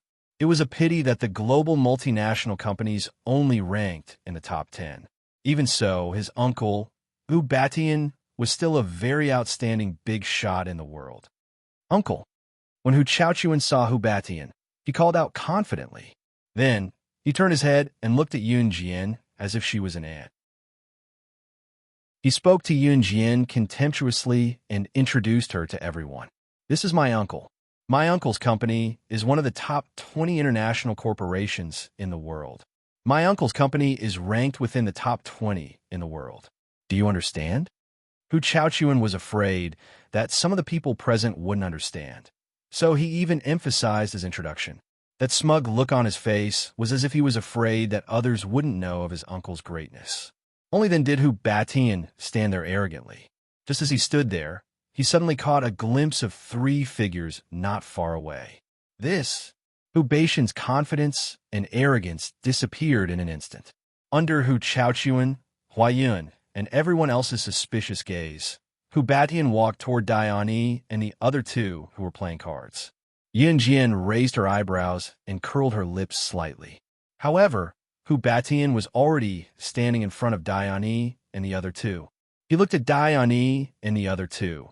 His eyes filled with disbelief as he stared at Diani and the other 2 who were playing cards to kill time. "Uncle, what's wrong with you?" Hua Yun pinched Hu Chaochuan. Hu Chaochuan understood and immediately asked Hu Batian with a smile. As soon as the question was asked, their respected uncle, the uncle that they were proud of, Hu Batian, bowed respectfully toward Diani and the other 2. Chapter 1075. When Hu Batian walked over, Diani and the other 2 were still playing cards. They were having a great time. "Boom, boom, boom. I finally won this round.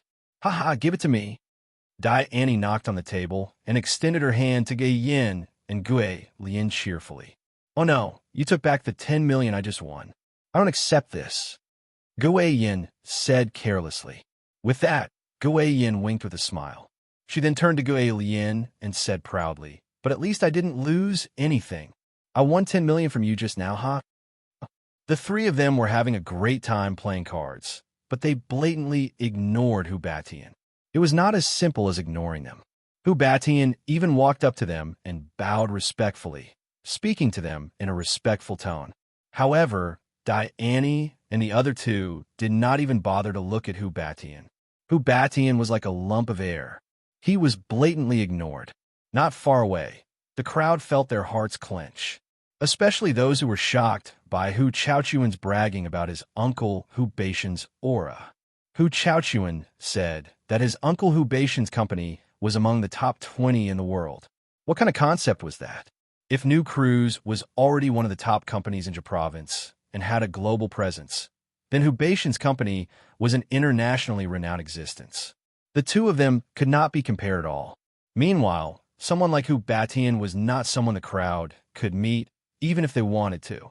Therefore, when Hu Batian, who everyone thought to be extremely powerful to the point where he was unrivaled, actually waved his hand respectfully in front of Dai Annie and the other two, he did not receive any response from the three of them at all. Everyone present was stunned and terrified. A big shot like Hu Batian should have people passing him cigarettes wherever he went. However, in front of Dai Annie and the other two, not only did they ignore Hu Batian, they even blatantly ignored him. Could it be that the three of them were even more powerful than Hu Batian? The crowd could not figure it out. Ms. Lu's family and the villagers from Xinjiang town might not know what the Kosha mercenaries were. However, Hua Yun and Hu Chaochuan knew very well what kind of status the Kosha mercenaries had in the world. Therefore, when they heard their uncle Hu Beishan's words, Hua Yun and Hu Chaochuan were so shocked that their faces turned pale. Why were the Kosha mercenaries here? Uncle, why is the boss of the Kosha mercenaries here? Hu Chaochuan's expression was terrible. He leaned closer to Hu Batian and asked softly. However, before Hu Chaochuan could finish his question, Hu Batian shot him a glare, indicating for him to keep his mouth shut. Then, Hu Batian took a step closer to Dai Annie and the others. Hu Beishan's signature smile appeared once more as he took a step closer to Diana and the others.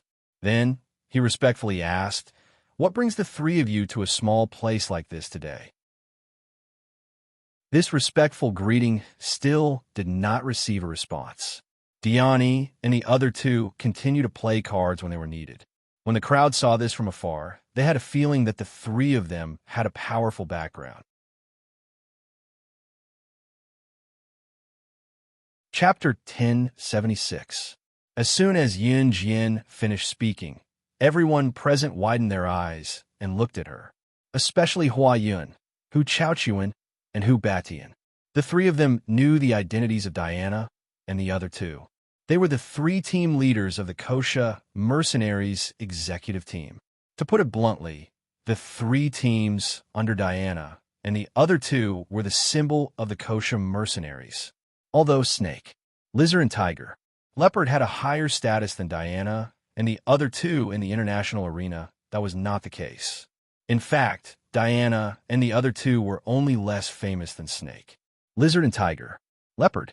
In terms of the forces they controlled, they each had their own merits. Of course, Diana and the other two were also part of the upper echelon of the Kosha mercenaries. Other than Hua Yun, Hu Chaochuan, and Hu Batian, the others might not have even heard of the Kosha mercenaries. However, from Hu Beishan's reaction, they could tell that Diana and the other two were not simple people. And now, Diana and the other two, whom they all thought were not simple people, were actually being ordered around by Yun Jian? No, more accurately, it should be Yun Jian ordering Diana and the other two. Are you crazy? Do you know who they are? How dare you speak to them like that? If you want to die, don't drag us down with you. Hua Yun was so frightened that she almost knelt on the ground. Yun Jian actually dared to order Diana and the other two? They were the three team leaders of the Kosha Mercenaries executive team. Although she did not know why these three super important people were here, Hua Yun was terrified. In spite of it, Hua Yun was scared out of her wits because she was afraid that Yun Jian would infuriate the three important figures by speaking to them in such a tone. If that happened, it would be Yun Jian who caused everyone here to die. This was the fate of those who angered the Kosha mercenaries. Hua Yun lowered her voice so that Diana and the other two could not hear her, and spoke to Yun Jian in a low voice. After Yun Jian finished speaking, Hu Chaochuan also spoke in a threatening tone to Yun Jian. You better watch your tone. How dare you speak to the Kosha mercenaries in such a tone? Hu Chaochuan had just whispered these words to Yun Jian, but before he could finish his threat, Lin Yiqian heard his voice. Keep it, keep it, keep it. Which one of you started this? How dare you play cards so leisurely in this place? Sister Jian has spoken. What are you waiting for? Before Hu Chaochuan could finish his sentence, Diana threw her half-finished cards on the table and snatched the card from Ghost Flame in Ghost Flame's hands, speaking as she continued to play. I wasn't the one who started it. It definitely wasn't me. Gue Yin and Gue Lian spoke at the same time. As soon as they finished speaking, they looked at each other and stood up with a whoosh. They rushed towards where they needed help. It was as if they were trying to atone for their mistake. Hu Chaochuan was about to point out Yin Jian when he was halfway through his sentence. When everyone saw this shocking scene, they were all dumbfounded. Diana stood up as well and turned to Yin Jian with a smile. Sister Jian, I'll go too. As soon as he finished speaking, Diana also chased after Gue Yin and Gue Lian to help. It was as if she was afraid of being scolded by Yun Jian again. Everyone was dumbfounded. Yun Jian merely raised a brow. The trio did not even bother with Hu Batian, the director of one of the top 20 multinational companies in the world. They did not even bother to look them in the eye. Why were they so afraid of Yun Jian, though? Everyone frowned in confusion, not knowing what to do. Chapter 1077. It was only when Diane and her friends disappeared from their sight that the crowd snapped back to reality. Miss Lu held her son with one hand and her husband with the other. Judging from her expression, she was still at a loss. What was Kosha mercenaries? Miss Lu and the rest of them were clueless about the situation. In spite of it, it was not hard to tell from the trio's reaction that the Kosha mercenaries were an impressive existence. Miss Lu might be able to understand the meaning of mercenary group. However, the people standing around were farmers from Xinjiang town. Some of them had not even gone to school. How would they know the meaning of mercenary group? While everyone was still wondering why Diane and her friends had addressed Yun Jian as Sister Jian, the trio's faces had turned pale. Hu Batian and his friends were pale with fright. You know them? They were so obedient to her just now. Hua Yun's eyes widened in fear as she watched the scene before her. She was shaking from shock. Who? Yun Jian turned away nonchalantly with a smile, asking despite knowing the answer. They, them. The three team leaders of the Kosha Mercenaries Executive Department. Hua Yun's heart nearly leaped out of her chest. Yun Jian chuckled softly and ignored Hua Yun and her friends as she walked in a tranquil rhythm hotel. Seeing this, Hua Yun could not help but gulp down a mouthful of air. Hubby, what should we do? She can't really. Hua Yun was afraid. Yun Jian actually knew the Kosha mercenaries.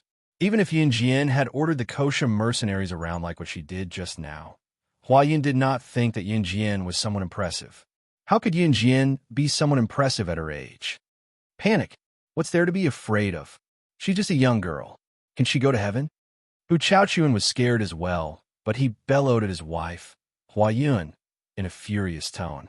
Hu Chaochuan had come to the banquet today with his uncle, Hu Batian, with the intention of bringing his uncle here to show off.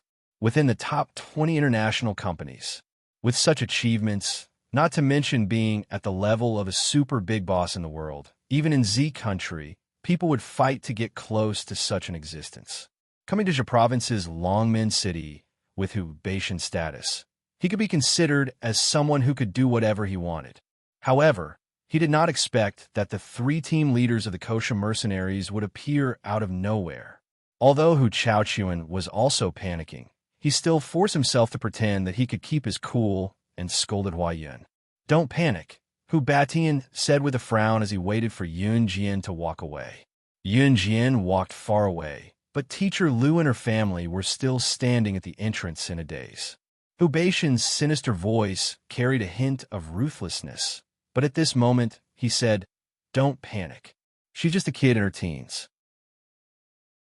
As long as you have the money, you can easily invite the Kosha mercenaries. Hu Baishan's words calmed Hua Yun and Hu Chaochuan's fear. If Yun Jian could really order Diane and the other two like she did just now, her position in the Kosha mercenaries would definitely be higher than theirs. However, how old was she? How capable was she? Uncle, you mean? Hu Chaochuan raised his rat-like eyebrows. That's right. I'm guessing that the three team leaders of Gu Sha Mercenaries Executive Department were hired by her, who Batian analyzed logically. He was silent for 2 seconds as he spoke before continuing. Chapter 1078. Here, Hu Beishan's words were like an imperial edict, especially to Hu Chaochuan. It was all thanks to his uncle Hu Beishan's nurturing that Hu Chaochuan was able to achieve his current status. Therefore, to Hu Chaochuan, whatever Hu Batian analyzed must be correct. He did not even have the slightest suspicion. To put it nicely, Hu Chaochuan trusted his uncle, Hu Batian, quite a lot. However, to put it crudely, Hu Chaochuan was brainless. He believed everything his uncle Hu Batian said without the slightest doubt. Uncle, that must be it. I was wondering why the leaders of the three executive departments of Kosha Mercenaries would listen to that kid so much. So this is the reason. Hu Chaochuan nodded confidently. Kosha Mercenaries was a mercenary group. Mercenaries meant that if you paid them to do something, they would accept the mission, be it murder, investigation, counter-investigation, or assassination, as long as the amount was met. When they found out that Yun Jian was the director of a rather reputable company in Longmen City called New Cruise or something, Hu Chaochuan and Hu Batian were both stunned. Knowing this, Hu Chaochuan and Hu Batian both thought in unison. Yun Jian must be something to be able to run New Cruise at such a young age. Of course, owning New Cruise meant that Yun Jian's income must be substantial as well.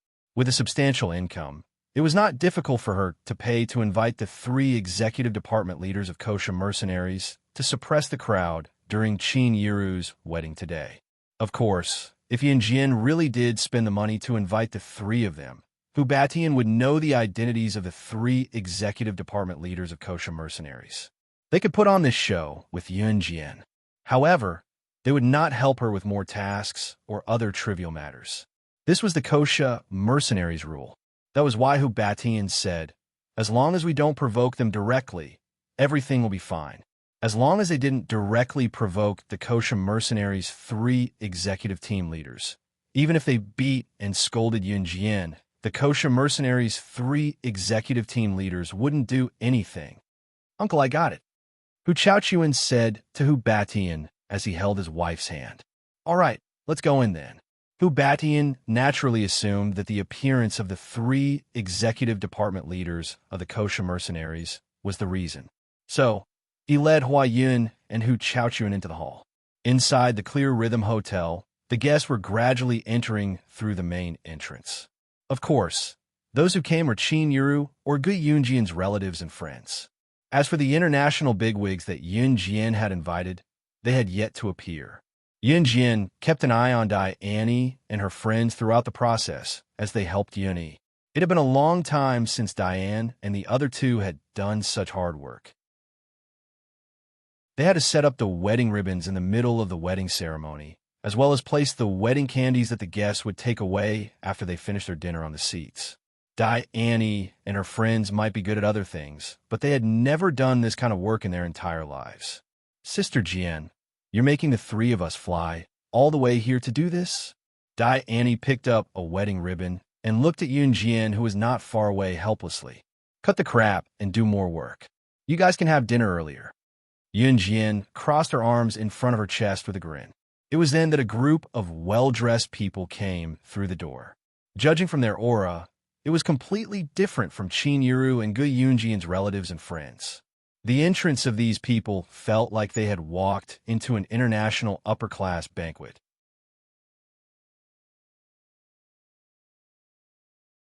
Chapter 1079. From the moment he appeared until now, Hu Batian had the aura of a successful businessman.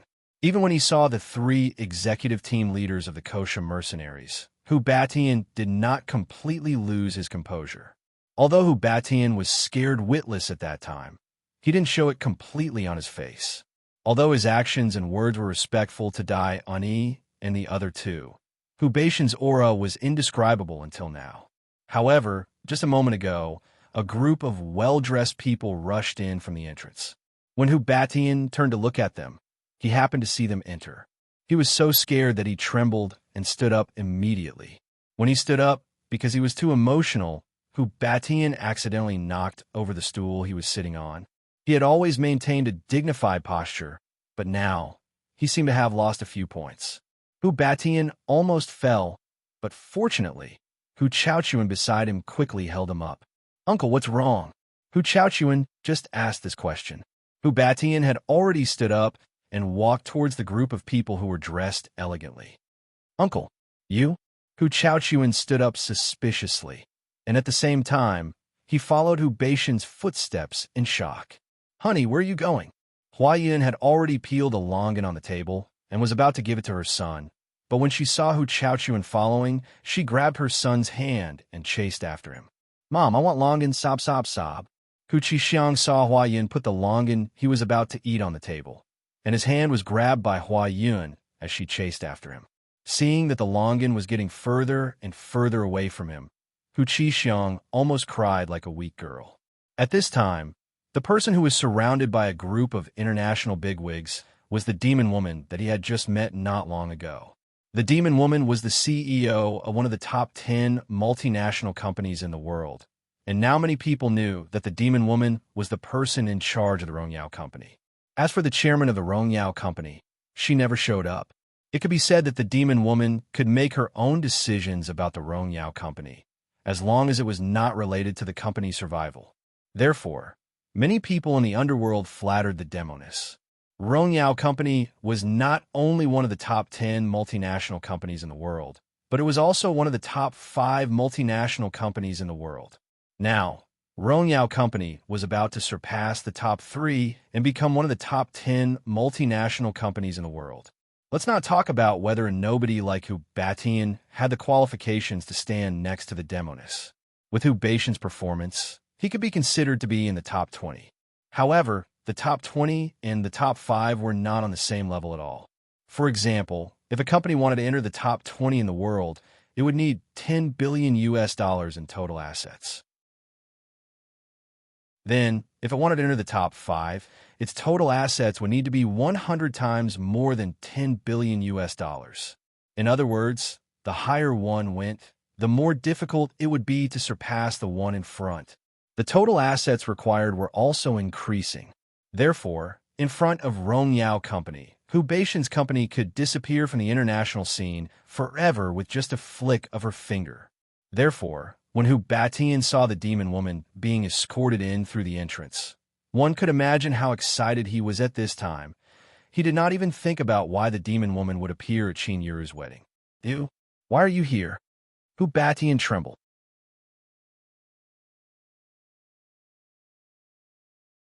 Chapter 1080. Before Hu Batian could finish his greeting, he was about to shake Alluring Demon's hand. It was then that a handsome man dashed through the entrance of Tranquil Rhythm Hotel. The man pushed aside the people around him and slapped away Hu Baishan's hand that was about to shake Alluring Demon's hand. "Don't touch my Alluring Demon, old man." Mare's handsome face appeared before everyone's eyes. Alluring Demon heaved a deep sigh when she saw Mare, who appeared out of nowhere and held her forehead. Why was this man still haunting her? He had chased her all the way from Country M to Country Z's Longmen City. Was he done yet? When she was at Rongyao Company, Mare had been coming to her Rongyao Company all day long. Alluring Demon felt a terrible headache coming on. Hu Baishan's hand was slapped away by an unfamiliar man as he was about to shake the demoness hand. His eyes flashed with malice as he raised his head and met Mare's gaze. You. Hu Batian was still wondering who it was that dared to slap his hand away when he saw Mare's handsome face clearly. "Mare, Hagi Company's CEO, Mare." Hu Batian suppressed his heart that was about to jump out of his chest. He was so scared that he almost had dementia. Mare was Hagi Company CEO. What kind of existence was Hagi Company? Due to its long history, Hagi Company seemed to be even better than Rongyao Company. Today, even Hagi Company CEO was here. Moreover, looking closely at the group of bosses following Alluring Demon, each one of them was someone who was dozens of times more powerful than Hu Batian himself. There were at least a dozen of them here. Hu Chaochuan and Hua Yun, who followed behind, were confused. "Uncle, what's wrong?" Who are they? Hu Chaochuan asked. Uncle, could it be that these people are the reinforcements you've called? Huayin did not know where her confidence came from. She was overjoyed, thinking that these people were Hu Beishan's reinforcements. As soon as Hu Chaochuan and Huayin finished their stupid words, Hu Batian resisted the urge to slap these two idiots to death. He roared at Hu Chaochuan and Huayin in a muffled tone, "Shut up, you two!" Teacher Liu, who was sitting at a table not far away, was dumbfounded. These people, all of them were wearing expensive clothes. At this moment, Teacher Liu suddenly saw Yun Jian walking over. Hu Batian and the other two were walking in the same direction as Yun Jian, so they didn't notice Yun Jian walking over. It was only when Hu Batian saw the enchantress greeting Yun Jian respectfully that he realized that Yun Jian was already standing not far behind him. At this moment, Yun Jian bypassed Hu Batian and stood in front of the demonic woman. Yun Jian nodded her head gently when she heard the demoness calling out to her. Yes, the international bigwigs who stood beside Alluring Witch stared at Yun Jian in shock. This young lady could actually make Enchantress, the CEO of Rongyao Company, call her sister? Hu Batian was completely dumbfounded. Uncle, what's going on? Hu Chaochuan and Huayin were getting more and more confused. At the same time, they had a bad feeling about this. Hu Batian was about to go crazy. If Yun Jian might have hired the 3 executive department leaders of Kosha mercenaries to back her up in the beginning, what was going on now? Enchantress was the real CEO of Rongyao Company. Why was she calling Yun Jian Sister Jian? Just as Hu Batian thought about it, a figure suddenly appeared in front of him. One of the bosses standing beside Enchantress suddenly pointed at one of the 4 slender silhouettes that walked in and exclaimed, Isn't that one of the 4 leaders of an Han group, Shuang? Shuang frequented major events, so it was easy to recognize him. Just as the boss spoke, one of the bosses who held a relatively high position continued with a trembling voice under everyone's gaze. It's not just Shuang. No, not just Shuang. If I'm not wrong, the 4 of them are the 4 leaders of an Han. As soon as these words came out, everyone was shocked. All the bosses widened their eyes, their faces pale from the shock. The 4 leaders of an Han group each had their own responsibilities in the organization and rarely appeared together. Chapter 1081. At this moment, the 4 figures had already walked in side by side from the main entrance. Adam's injuries had completely healed, and he no longer needed Lan Su's support. Lan Su had spent more time with Qin Yiru, so he was still by Qin Yiru's side to provide support and had not arrived yet. The 4 leaders of the Yin and Han organization, compared to the group of big shots around him, Hu Beishan's heart was filled with a sense of horror, as if 10,000 horses were galloping past him. Why? How could it be? The 4 leaders of the Han organization were all here to attend Qin Yiru's wedding? The Han organization was an existence that stood shoulder to shoulder with the Kosha mercenaries. And the 4 leaders of the Han organization represented the entire Han organization. As for the legendary leader of the Han organization, he was even more mysterious. Just as Hu Batian was in a daze, he helped Yun hang the last wedding ribbon with his height advantage. He then casually walked over with his hands in his pockets. With Ci's help, as well as Diane and the other 2 girls who Yun Jian had chased over to help, Yun was able to set up the wedding venue in no time. At this moment, Ci was already walking towards Yun Jian. His handsome face slowly appeared in front of all the bosses. Ci's appearance in front of all the bosses did not cause any commotion. This was because his identity had never been exposed in front of all the bosses. Yun Jian and Demonis were standing face to face. Hu Batian was standing half a meter behind Yun Jian. The group of bosses watched as the 185 tall, handsome young man walked over from afar and stopped not far away from the crowd. Ci's aura was very strong. It was so strong that everyone present could not ignore him. Which family was this young man from? Even in the face of so many international bosses and global business elites, his aura was not inferior at all. However, just as everyone present was thinking this, they saw Ci walk over. He saw Hu Batian standing half a meter behind Yunjian. He successfully blocked himself and walked directly behind Yunjian. He frowned slightly. His furrowed brows indicated that he was in a very bad mood. The leader of the Enhan organization was unhappy. This was a sign. Shui Ying and the other three who walked in through the entrance felt their hearts clench when they met Si's gaze. As expected, Si frowned and walked straight towards them. However, when Hu Batian blocked him from approaching Yunjian, he did something terrifying. He reached out his left hand and grabbed the collar of Hu Batian's back. Hu Batian, who did not even notice, was rudely thrown to the side. This way, he was able to reach Yunjian without any obstructions. Then, he reached out his right hand and stood on Yunjian's left. He grabbed Yunjian's slender waist and declared his sovereignty. The group of bosses was stunned. Hu Batian was someone with some status. How could this young man be so fierce? On the other hand, Hu Batian lost his balance after being thrown out and fell to the ground in a sorry state. Hu Chaochuan saw this and did not immediately help him up. When he saw the uncle he admired the most fall to the ground, he turned and shouted at Si, "Who do you think you are? Do you know who my uncle is? How dare you treat my uncle like this? I will make your life a living hell." He did not even finish the word die.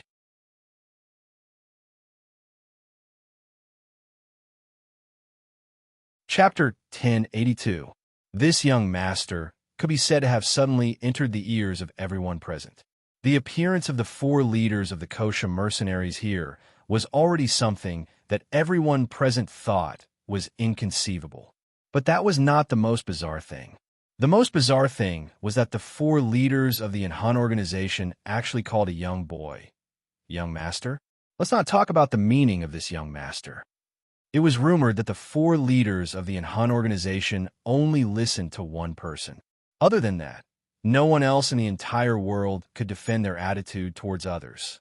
But today, why would the four leaders of the Enhan organization, why would they call this young boy young master? All the big shots present were stupefied at the same time. As for Hu Chaochuan, who had pointed out that Si was nothing, he was completely stunned.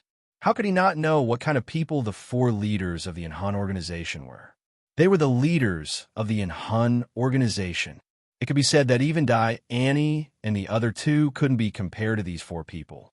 Not only did the four of them appear here at the same time, but more importantly, they called Si, the young boy who had just pushed his uncle down, as young master. What did this mean? Not only were the leaders in front of him, Hu Chaochuan, Hu Batian, and Hua Yun stunned. Even Demonic Woman and Mare were stunned. Although Miss Lu, who was not far away, did not know what was going on, as long as she was not an idiot, she could tell. The group of big shots standing there just now were all internationally renowned existences. How powerful were they? Even Hu Batian, who was one of the top 20 multinational companies in the world, had to look up to them and flatter them. But when they saw Shui Ying and the other three appear, this group of leaders who even Hu Batian had to look up to were like mice who had seen tiger. They were all extremely respectful. But why would Shui Ying and the other three, whom even these leaders had to be respectful, use the same respectful tone and call the young master? It was obvious that Si's identity was not ordinary. Teacher Lu's group was also dumbfounded. At this moment, Shui Ying and the other three turned to look at Yunjian after shouting at Si. At the same time, the four of them respectfully called out to Yunjian, "Young madam." The way he addressed her as young madam made everyone envious. Whether it was Si's looks, height, or his loving eyes for Yunjian, he was deeply attractive to every woman present.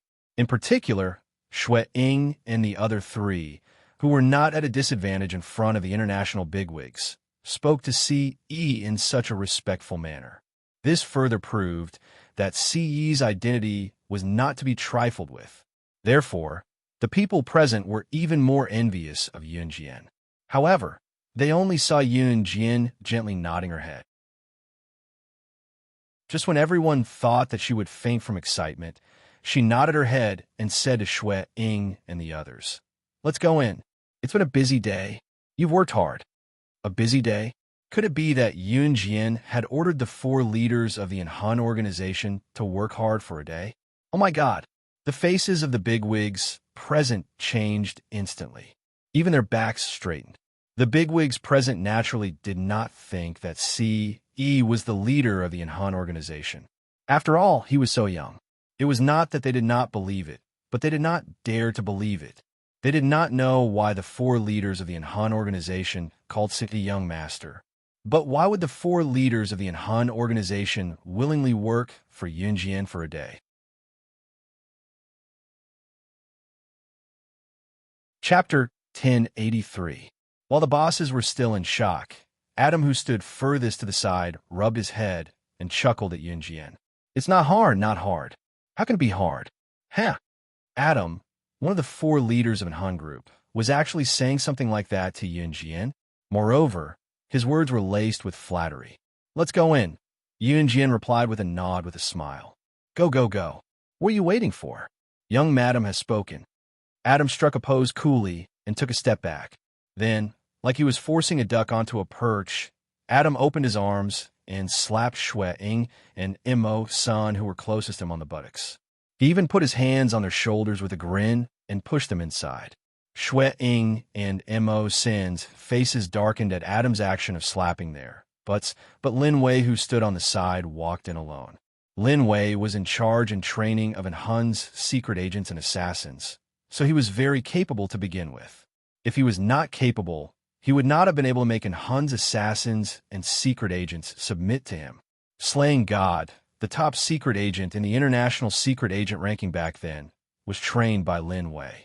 From slaying God's weakness in the beginning to her effortless victory over Lin Wei in the end, she learned all of this from Lin Wei. Lin Wei was strong, but at the same time, he was also a very cold person. A man of few words was Lin Wei's personal mark. Although Adam was skillful, he was no match for Lin Wei, who was always accompanied by assassins and secret agents. Moreover, Lin Wei was an impartial person. Adam believed that if he were to slap Lin Wei's buttocks, he would definitely be caught and beaten up on the spot. Shui-Ing and Imo-san were slapped by Adam in public, but they did not do anything else. After Shui-Ing, Imo-san, and Imo-san were led inside by Adam playfully, a luring demon shook off Mare who had latched on her wrist. It was only then that a luring demon went to Yun Jian and told Yun Jian, Sister Jian, I'm going in too. With that said, the demoness got Yun Jian's tacit approval and entered the arena with her body swaying. The group of big shots behind him scrambled forward to flatter him. Although Mare smiled helplessly after being shaken off by the demoness, he still chased after her with his long legs. Hu Batian, who had been dragged away by Ce, had already been helped up by Hu Chaochuan and Huayun. Uncle, could it be that all these people today were hired by her? Not only was Hu Chaochuan short and fat, more importantly, he was brainless. When he saw this group of people heading inside noisily, he immediately recalled the time when Dai Annie and the other 2 had appeared. His uncle had said that Dai Annie and the other 2 were most likely hired by Yun Jian to be her stunt performers. If that was the case, could it be that the group of people just now were all hired by Yun Jian? It was just to go through the motions. You idiot! Stop talking so much. Hu Batian was not stupid to have made it this far. He slapped Hu Chaochuan harshly and bellowed. It was just that Hu Chaochuan's words had reached Yun Jian and Ce's ears. Hu Batian was not as dumb as Hu Chaochuan. If Dai Annie and the other 2, the 3 leaders of the kosher mercenaries, had appeared in the beginning, perhaps Yun Jian could have hired them with some money. Then, all these people who came later, no matter who they were people that Yun Jian could not hire even with money. Just as Hu Batian was thinking about it, he saw a man and a woman coming in from the entrance. The man was tall and muscular, while the woman was slender and enchanting. Chapter 1084. Hu Batian was considered an international big shot and had a high status in the world. Hu Batian had been to many international big shots gatherings and naturally recognized some of them. When a man and woman came in again, the man was burly and was almost 2 meters tall. The woman was seductive and had a slim figure. After seeing the two of them, Hu Batian was almost dumbfounded. Weren't these two the elders of the Gu? Kosha mercenaries, snake, lizard and tiger. Leopard? Why were they here? Snake, lizard and tiger. Leopard were the same as the four of them. They were the leaders of the Kosha mercenaries. Of course, in the Kosha mercenaries, snake, lizard and tiger. Leopard were not called leaders, but elders. However, snake, lizard and tiger. Leopard's position in the Kosha mercenaries was the same as the four leaders of the Enhan organization. Uncle, who are they? Hu Chaochuan was slapped by Hu Batian, but he was not angry. He thought about it and asked. At the same time, Hu Chaochuan had a bad feeling. Huayan's heart became more and more complicated when she saw Hu Batian looking at the two people who came in with a frightened expression. Huayan wanted to bring her husband, Hu Chaochuan, to show off. If she could bring her husband's uncle, Hu Batian, along, she was sure to win. Ever since she found out that Qin Yiru was getting married to Ge Junjian, Huayan had been looking forward to this day. She was looking forward to the day she could bring her powerful and influential husband to show up and slap Qin Yiru in the face in terms of identity or status. She wanted to show Ge Junjian that she had found a man who was many times more powerful than him. What about you? Who do you think you are? But until this moment, Huayan realized how stupid it was for her to bring her husband and uncle here. Who could tell her why? Why was she Qin Yiru's daughter? Why was her ex-husband marrying the daughter of a poor woman from the countryside? How could she know so many international big shots? Any one of these big shots could crush her uncle, Hu Batian, whom she was proud of. Huayan's face was drained of color. Shut up. Hu Batian was close to tears from his dumb nephew. He slapped Hu Chaochuan again in an attempt to shut him up. After being slapped in the face, Hu Chaochuan shut his mouth. When Hu Chaochuan was slapped by Hu Batian, Huayan didn't react. Now, Huayan finally reacted. Huayan pretended a rush to caress Hu Chaochuan's face. Hubby, are you okay? Oh my, it's all red. As soon as she finished speaking, Huayan caught a glimpse of her respected uncle, Hu Batian, running towards the snake, lizard and tiger, leopard like a pug. Why are you two here? Hu Batian lowered his head and asked cautiously. When the surrounding people heard the sound, they all looked over and were extremely surprised at the same time. Hu Batian looked at Hu Bluked at Hu Baishan's faces and looked at Hu Bluk's sister Jian. Both of them greeted respectfully when they stood in front of Yun Jian, just like the others before them. Go on in. Yun Jian nodded naturally. Snake, lizard and tiger. Leopard then went in without looking back. If the people present did not know the identity of this group of big shots, then they would know. Hu Batian would have the urge to kill himself right now. Of course, he knew. It was not a big deal for one or two of these big shots to come. Why were these people, both of them addressing Yun Jian as Sister Jian? They were led by the Kosha mercenaries. Snake, lizard and tiger. Leopard were elders of the Kosha mercenaries. They would only be so respectful to the boss of the Kosha mercenaries. Hu Baishan's eyes widened as a horrifying thought popped up in his mind. Chapter 1085. Just as Hu Batian thought of this, he immediately shook his head. No, that's impossible. How old is this girl? How can she be the boss of Kosha mercenaries? Furthermore, the current boss of Kosha mercenaries killed the previous boss 2 to 3 years ago. If this girl is the boss of Kosha mercenaries, then how old was she when she took over Kosha mercenaries? 13? 14? God, children at that age were probably in junior high school. Some are even in primary school. How is that possible? Hu Batian immediately shook his head and eliminated this unrealistic thought. At this moment, Huayan's face could no longer be described as pale and bloodless. Back then, she had boasted in front of others that even the military tycoons who had dealings with Kosha mercenaries and an Han organization had attended her and Hu Chaochuan's wedding. Just a military tycoon who had dealings with Kosha mercenaries and an Han organization had attended her and Hu Chaochuan's wedding. Back then, Huayan was already so smug. But now, Qin Yiru and Ge Yunjian's wedding venue. The 2 elders of Kosha mercenaries had arrived. The 3 executive team leaders had arrived. The 4 leaders of an Hun organization had arrived. Even the CEO of Rongyao Company, one of the top 10 international corporations in the world, and the CEO of Haji Company, Mayor, had arrived, not to mention the other big shots that were scattered all over the place. Even the rest of the big shots were enough to crush Hu Batian with one hand. Huayan felt that what she had said and done to Qin Yiru and Gu Junjian was no different from a clown who had jumped ship. Thinking of this, Huayan's face turned even paler. "Let's go." Yunjian lowered her eyes and glared at Hu Batian. A hint of murderous intent appeared in the corner of her eyes, but it quickly disappeared. She raised her head and looked at Ce. Then, she held his hand and quickly left the place. Apart from the group of big shots who had appeared earlier, the identities and statuses of the people who had appeared later were obviously much weaker. However, it caused a storm among Teacher Lu's group.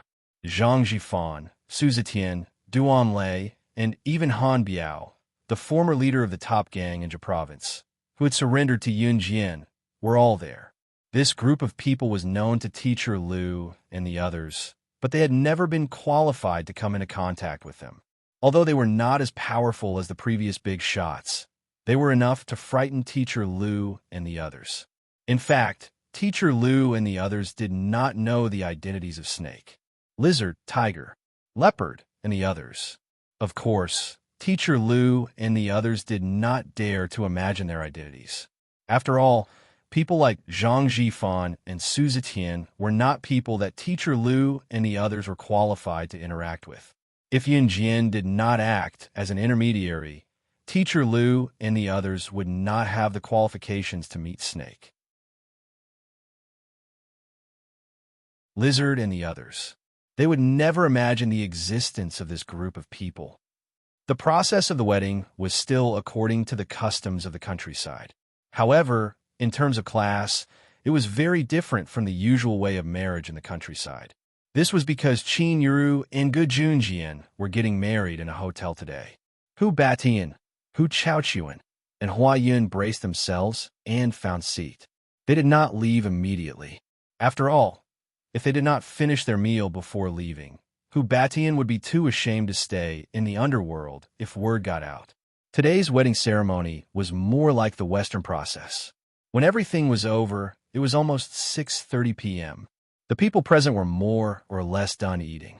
This group of big shots had all come directly. They had not given Qin Yiru any money before this. Later on, with Snake, Lizard taking the lead, the group of big shots swarmed up and gave Qin Yiru money in front of Yun Jian and everyone present.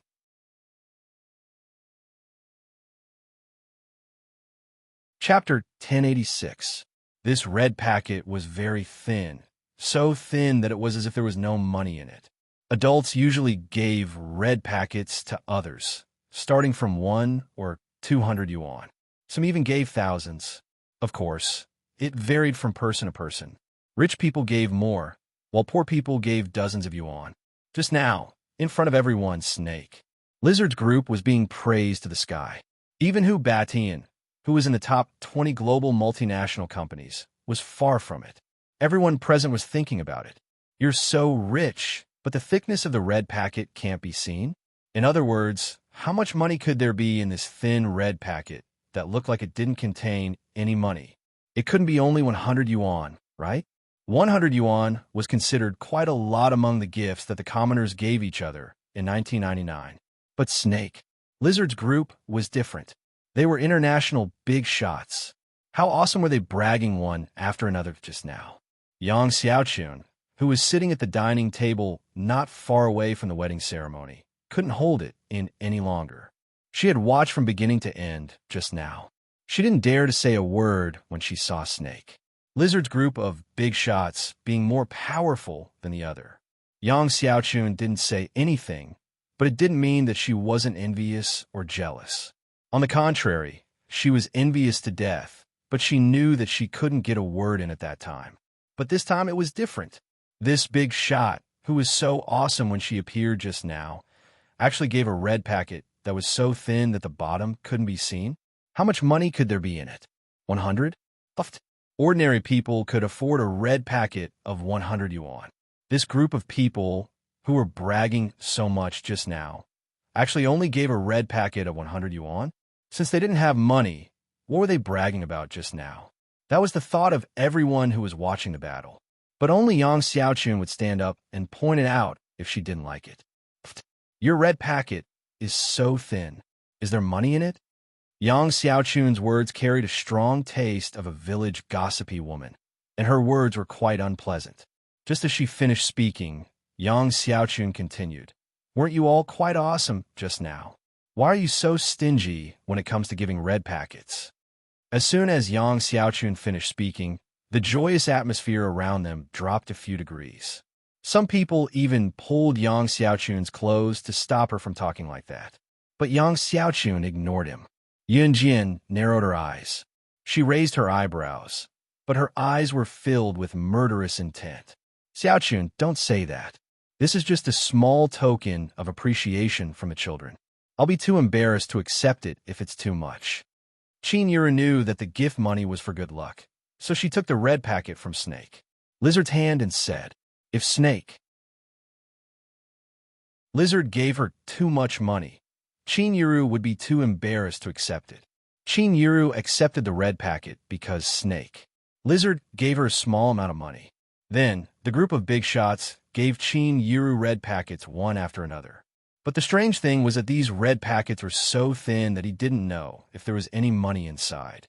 Qin Yuru's words just now made Yang Xiaochun even angrier. She directly rushed up to Qin Yuru and said, "Qin Yuru, let us see the big red packets given by these big shots. We're all looking forward to it." Yang Xiaochun gritted her teeth and said, in fact, she was thinking in her heart, what kind of big shots are they? They can't even afford a small red packet. As she said that, Yang Xiaochun even reached out to snatch Qin Yuru's red packet and opened it directly. Hey, Qin Yuru didn't even have time to stop her. Yun Jian looked coldly at Yang Xiaochun and said to Qin Yuru, "Mom, let her open it." Yang Xiaochun didn't care. She quickly opened Snake Lizard's red packet at the bottom. When she took it out, she took out a black card. Yang Xiaochun was stunned. She didn't know what this black card that looked like a bank card was. Yun Jian's voice came from behind. "This is a black card. It's the highest black gold version of the Centurion Series charge card, launched by M Country's American Express in Y Country this year. The credit limit is about 2 to 10 million.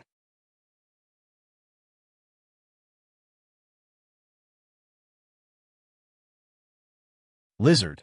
She looked at Yang Xiaochun as if she was looking at a lively clown. When Yang Xiaochun saw that she had thrown 50 million yuan to the ground, she was so scared that her legs went soft. She knelt on the ground and picked up the black card with trembling hands. She hurriedly handed it to Qin Yuru. I'm sorry. I'll return the card to you." Yang Xiaochun almost had a heart attack. As she spoke, her hands were like springs. There were a few times when she handed the card to Qin Yuru, but because her hands were trembling, she couldn't hold it firmly. Qin Yuru also took the card in shock. She didn't expect the card to have such a large amount of money. "This, I'll return it to you." Yang Xiaochun realized that the red packets that Qin Yuru received from the big shots were still in her hands. She was about to return all the red packets to Qin Yuru. A pair of jade hands stopped Yang Xiaochun's actions.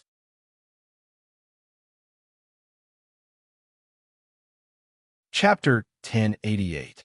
When Yun Jian said that, her voice was terrifyingly cold, and there was a frightening glint in her eyes that could strike fear into anyone. Yang Xiaochun's hands went limp. She almost spilled the red packets on the floor. However, Yang Xiaochun steadied herself in the end. I'll open them." Yang Xiaochun felt her hair stand on end from Yun Jian's words. "Since you've taken them, you'll have to open them." Yun Jian sneered as she enticed Yang Xiaochun step by step. Yun Jian knew that if Qin Yuru were to open the red packet herself, and Qin Yuru knew how much money was in the card, her reaction would not be any less than Yang Xiaochun's. Therefore, Yun Jian might as well go all the way and let Yang Xiaochun help Qin Yuru open the red packet. No. This red packet belongs to Yuru. I'll open it." I can't accept this. Yang Xiaochun had been scared to death by the black card. She didn't dare to open the red envelope again. She didn't want to open a few more black cards. However, Yang Xiaochun did not know that the black card were not owned by all the big shots present. In 1999, the black card system had just been introduced. Other than the top people who own the black card, even some of the international big shots were not qualified to own it. Of course, even if these international big shots were qualified to own the black card, they would not give it away like Snake. Lizard had done. After all, the black card represented a noble status. Those who were qualified to own it would not give it away. It was akin to giving away one's noble status to someone else. No one present would do that. Of course, other than Snake. Lizard. To Snake. Lizard or the Kosham mercenaries, getting a black card was a piece of cake. However, this was not what attracted everyone's attention. Instead, it was Yang Xiaochun who said that she was too embarrassed to open Qin Yuru's red packet. If you're too embarrassed to open it, why did you open my mother's red packet just now? Yin Jian crossed her arms and looked at Yang Xiaochun coldly. Only then did Yang Xiaochun realize that she had snatched Qin Yuru's red packet and opened it. She froze on the spot. Xiao Jian, it's fine. I'll do it myself. Qin Yuru spoke up when she saw that the situation was getting more tense. After saying that, she reached out and took the red packet from Yang Xiaochun's hand. Then, she asked Yang Xiaochun to quickly return to his seat. After all, it was a wedding. What they wanted was peace. Since Qin Yuru had spoken, Yin Jian didn't say anything. After Yang Xiaochun left the stage, Qin Yuru held the black card in her hand and tried to return it to Snake. Lizard, this card is too expensive, and he can't afford it. The money in this card was enough to ensure that many people would not have to worry for the rest of their lives. Qin Yuru extended her hand to return the money to Snake. Lizard, Auntie, this is a small token of my appreciation, Snake. Lizard did not take it back, but said after a pause, Mom, this money is nothing to her. Just accept it. Yin Jian spoke up as well. Qin Yuru refused, of course. In the end, it was Ge Junjian who spoke up for Qin Yuru to accept it. Ge Junjian was already aware of Snake, Lizard, and the others' identities. He already knew that Yin Jian was the boss of Kosham mercenaries, so he understood that this amount of money was nothing to Snake, Lizard, and the others. Moreover, this was a token of his child's appreciation, so he let Qin Yuru accept it with peace of mind. After the wedding ceremony, the guests were almost done with their meals. However, the guests had yet to leave as the wedding was still in the middle of the gaming event. Yin Jian was called out by Lan Su halfway and stood at the back door of Tranquil Harmony Hotel.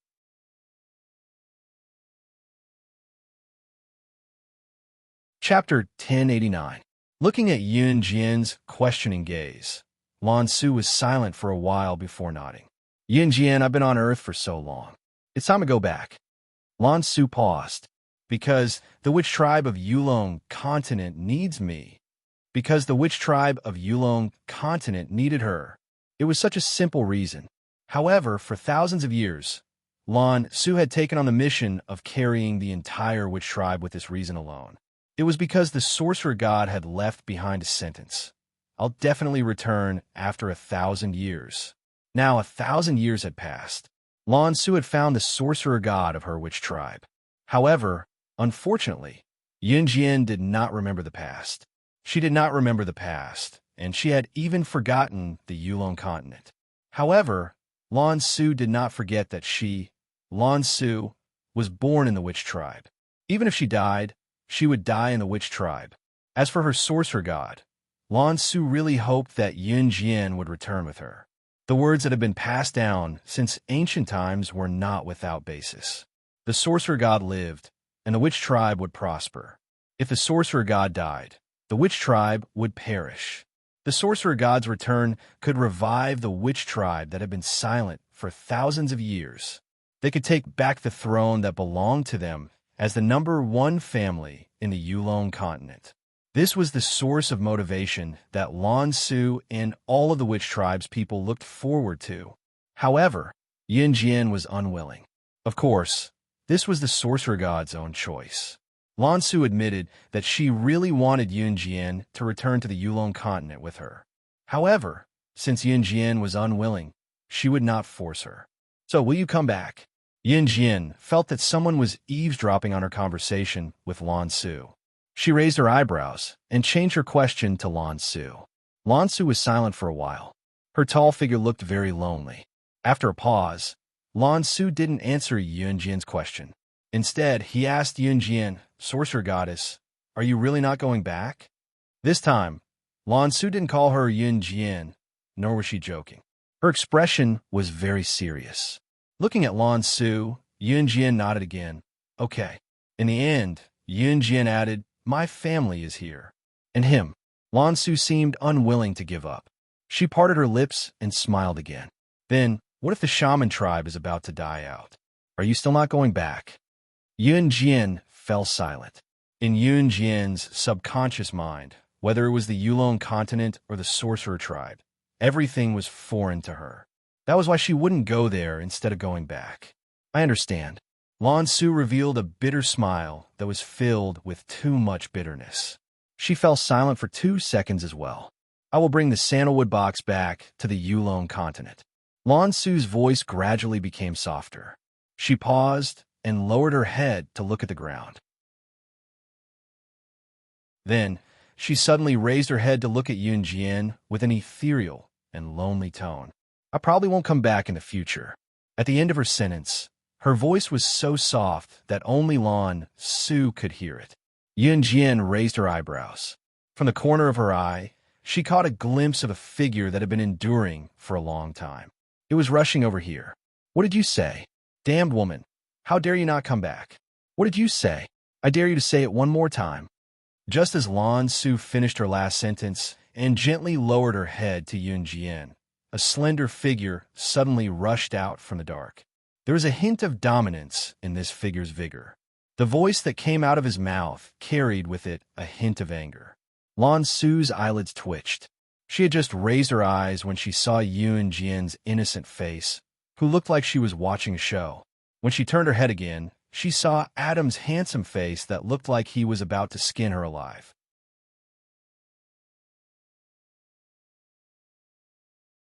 Chapter 1090. Yun Jian? Yun Jian, hurry up and save me, has he gone mad? Lan Su was shocked by Adam's rage. She thought that Adam had gone mad and hurriedly asked Yun Jian for help. But when she turned around, she saw Yun Jian standing at the same spot and blinking innocently at her again. Then, Yun Jian actually turned around and walked towards the back door of Clear Rhythm Hotel, returning to the wedding ceremony venue in a flash. When she was about to walk through the door, Yun Jian's back was facing her. She stretched out a slender jade hand under the night light and waved at Lan Su with her back facing her.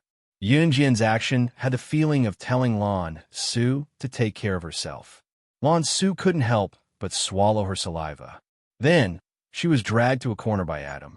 Lan Su didn't see that when Yun Jian walked into Clear Rhythm Hotel, she even symbolically curved her red lips.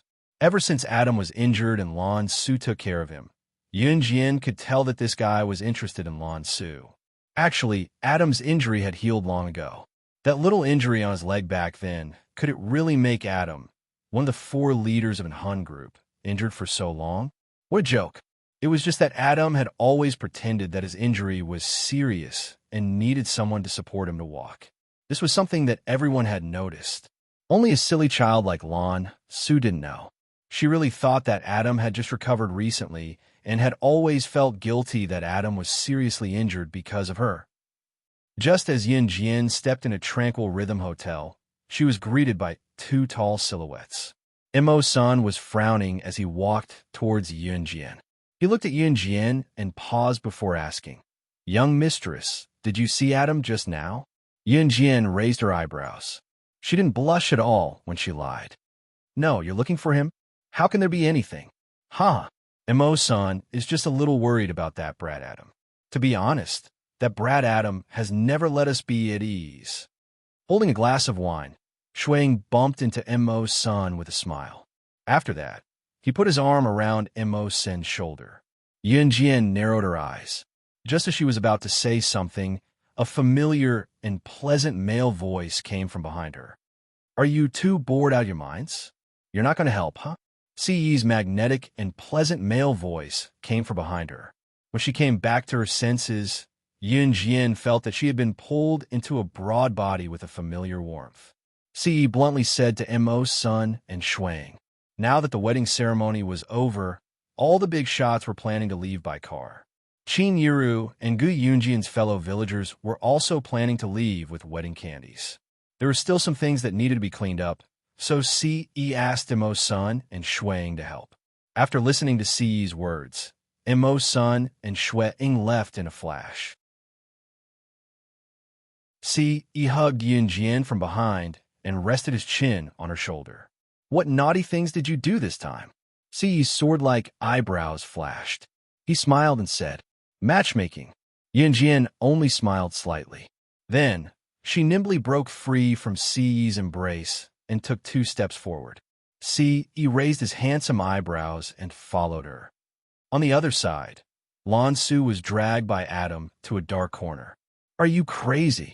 Lan Su was mercilessly thrown to the corner by Adam. She was hit hard by the wall and shouted at Adam when she came back to her senses. Yes, I am crazy. Adam pressed Lan Su against the wall in a rather violent manner. He reached out his right hand and punched the wall. The mud wall was smashed into powder by Adam's punch. Tell me, why are you leaving? Adam's eyes were red. Lan Su was silent for 2 seconds. She didn't dare to look directly into Adam's eyes. After a pause, she looked directly at Adam. What does it have to do with you whether I leave or not?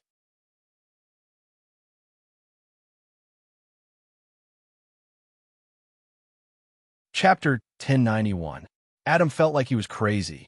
He must be crazy right now. When he heard that this damn woman was leaving, Adam felt like his whole world was about to collapse. This kind of feeling was really like one of the things that one loved was about to leave one's side. More importantly, what did this damn woman say? She probably won't come back? Won't come back. Dream on. She wanted to leave? She didn't even ask for his permission. Adam bit Lan Su's lips hard. Lan Su's height was very tall, but in front of Adam, she still appeared very small. Moreover, Adam bent down and kissed her directly. Lan Su didn't even have time to react. By the time Lan Su reacted, Adam was already holding her head and fiercely biting her lips. The 4 leaders of the Enhan organization were all virgins. Don't laugh when you see this, because not only were they virgins, they still had their first kiss. Probably influenced by Ce's hatred of women, the 4 leaders of the Enhan organization didn't have a single woman by their side. Even when Shuang represented the kosher mercenaries to meet other organizations in places like nightclubs, Shuang always kept a distance from women. Therefore, when Adam bit Lan Su's lips, it was extremely awkward. This kiss was like biting each other. When Lan Su was kissed hard by Adam, she almost pushed Adam away at the same time. However, she couldn't push him away no matter how hard she tried. Therefore, she bared her teeth and bit Adam's lips hard, trying to push him away. Tears welled up in her eyes. Whether it was in Yulong mainland or on Earth, Lan Su had always maintained her cold and aloof image. Lan Su didn't purposely maintain this image. It was just her nature. The witches had their own rules. Witches weren't allowed to have too much contact with men. Therefore, Lan Su always kept a distance of a few meters from men. When Adam was injured, it was all her fault. Therefore, Lan Su had planned to support Adam the entire time. This was already the limit. As for today's kiss, it was already against the rules of the witches. As a woman of the witch tribe, she was not allowed to have any symbolic contact with men other than her husband. He couldn't even hold her hand. Adam's kiss scared Lan Su to death. Lan Su did not dare to use the techniques of the Yulong continent on Earth, so she was naturally no match for Adam. The last time he used Yulong land's technique, Lan Su had been unable to make any progress in his cultivation for 100 years. If there was another 100 years, it would be even harder for her to accept than killing Lan Su. Only when one's life was in danger could they use Yulong land's moves. Otherwise, on Earth, Lan Su would never do it even if he had to die. Adam kissed Lan Su for 10 minutes. Lan Su also used her pair of weak and frail hands to slap Adam for a full 10 minutes. She even bit him with all her might. By the time he let go, Adam's lips were already stained with Lan Su's blood. After Adam let go of Lan Su, he saw that her cheeks were full of tears. The witches had their own rules. Lan Su had always abided by them. But today, damned woman, how dare you cry in front of me? Adam saw Lan Su's red eyes and became even angrier. The witches have their own rules. Witches are not allowed to have any physical contact with men. Otherwise, there are only two choices. Lan Su didn't look at Adam and didn't say anything else.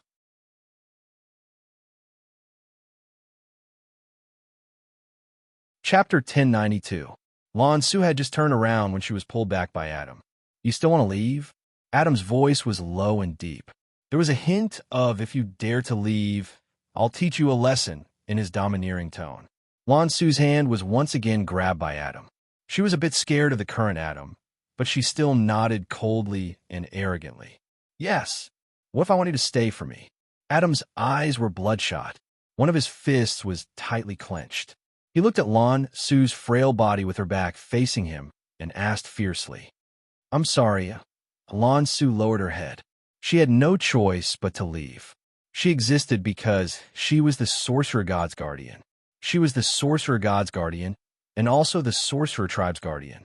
The Sorcerer God could choose not to return, but she had to leave. Apologize? Adam suddenly grabbed Lan Su's hand and laughed with bloodshot eyes. Can't have any physical contact with men? To hell with the tribe's rules. I'm going to F***CK you today. Adam suddenly grabbed Lan Su's hand. His grip on Lan Su was shockingly strong. At the same time, he grabbed Lan Su tightly and walked straight to the luxurious suite he had been staying in for the past few days at Clear Rhythm Hotel. Adam did not stay at Dong Ruan's house for the past few days mainly because there was no one at Dong Ruan's house. Everyone from Dong Ruan's family had gathered at Zhang Meihua's house in Xinjiang town. Adam was fortunate enough to have moved out. He chose to stay at Clear Rhythm Hotel, where the wedding banquet was held. Lan Su's face turned pale when she heard Adam's last sentence. Are you crazy? If a woman from a sorcerer tribe has any relationship with a man, I can only kill you. Lan Su's face instantly turned pale. She did not even know why Adam would say something like that to her and do something so outrageous. There's a second choice, isn't there? Adam dragged Lan Su to the entrance of the hotel suite. He swiped the access card and dragged Lan Su inside. There was indeed a second option. If a woman from the sorcerer tribe had sex with a man before marriage, the man would either have to marry her, kill the man, or die. There was no other choice. What are you doing? Don't mess around. I'm going back to the Yulong continent now. I'll never come back for the rest of my life if you treat me like this. Lan Su shouted desperately. She was afraid of the present Adam. Adam was originally a little rational, but when he heard Lan Su repeatedly mention that she would never return after returning to the Yulong mainland, he became even more furious. He grabbed Lan Su and dragged her into his suite. I don't believe you. I'll F***CK you today.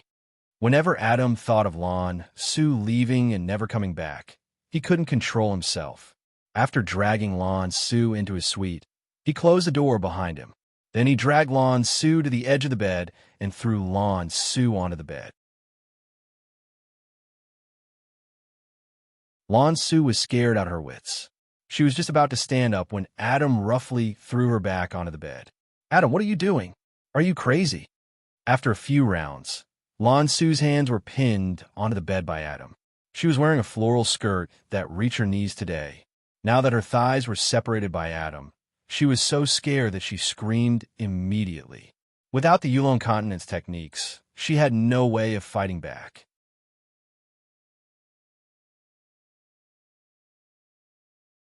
Chapter 1093. Adam's rough voice rang out. Whenever he thought of Lan Su leaving and never coming back, he couldn't help but tremble. He had never lost control like this in his entire life. Everyone in the Enhan organization knew that Adam had a bad temper. Among the 4 leaders of the Enhan organization, Adam had the worst temper while Mo's son had the calmest temper. Lin Wei and Xue Ying happened to have both. Adam was also the one who liked to joke around. Lan Su had supported Adam for so long because of his injury, but this was the first time she saw Adam so angry. She was scared silly. You can't do this.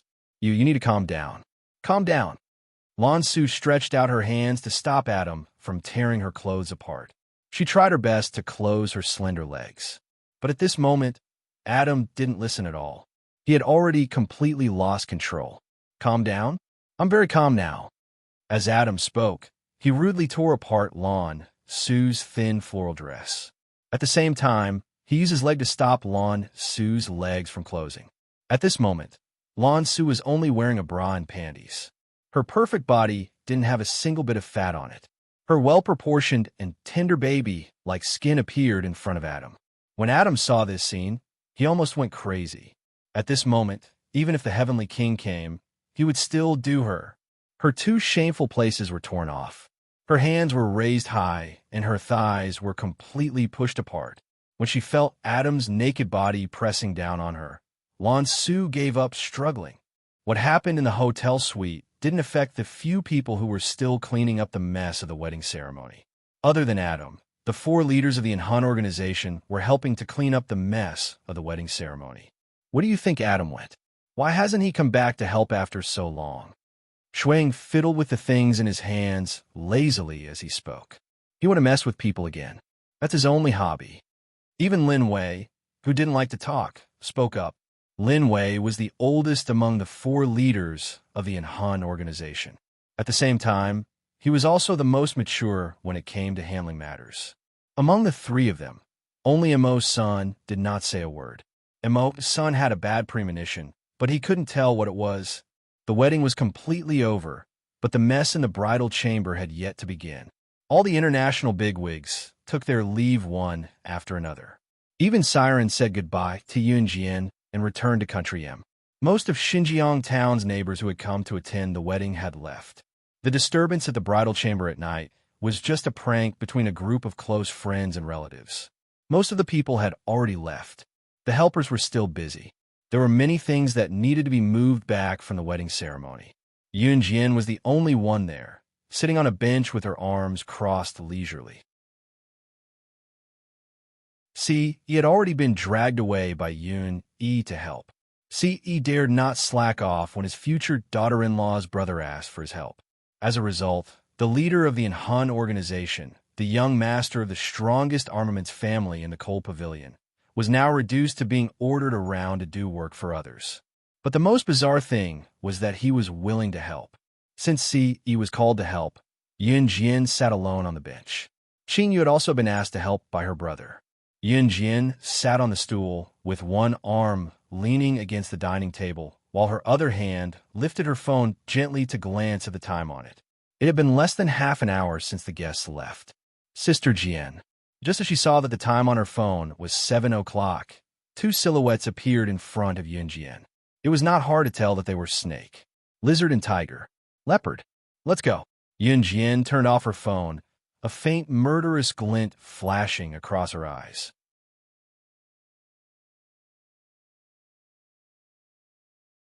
Chapter 1094. Wanjiang Expressway Intersection. Hu Batian had already parted ways with Chaochuan and Huayun and was heading to the nearest airport. To get to the nearest airport, one had to pass through Wanjiang Expressway. There was a long stretch of desolate land from the downtown area to Wanjiang Expressway. In other words, there was a long stretch of road from the downtown area to Wanjiang Expressway.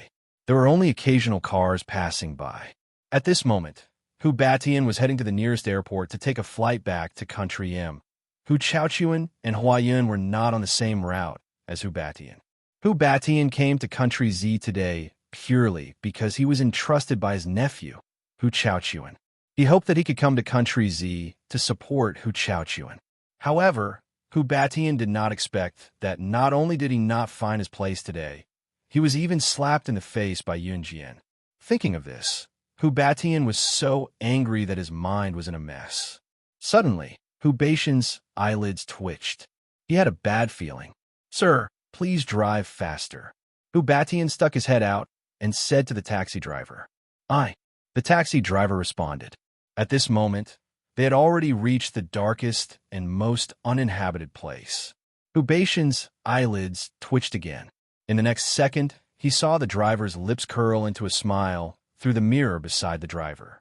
This strange smile made Hubation's heart skip a beat. In the next breath, he felt that the driver had turned the steering wheel and rushed straight to a small path that no one could pass through. Before Hubation could react, the driver had already slammed on the brakes and stopped in the middle of the field. At this moment, 3 figures walked out from the dark. One of them was a slender, skinny girl. Behind the girl was a man and a woman. The girl waved her hand lightly. The burly man, who was at least 2 meters tall, walked forward to open the door and drag Hubation out of the car. At this moment, in a high-class suite in Qingyan Hotel, the room was a mess. The floor and the bedside were filled with men and women's clothes. On the soft bed, Lan Su clutched the bedsheets tightly. She stared blankly at the ceiling. Adam grabbed his short black hair and sat on the edge of the bed. Half of the bedsheet was lifted up. Under the bedding, there was a red bloodstain that symbolized the purity of a young girl. Adam stepped on the bed with 1 foot. He was feeling very restless right now. He reached out his hand to rub his short hair fiercely. He turned his head to look at Lan Su rather impatiently. He saw Lan Su gather the bedding and turn his head to the other side.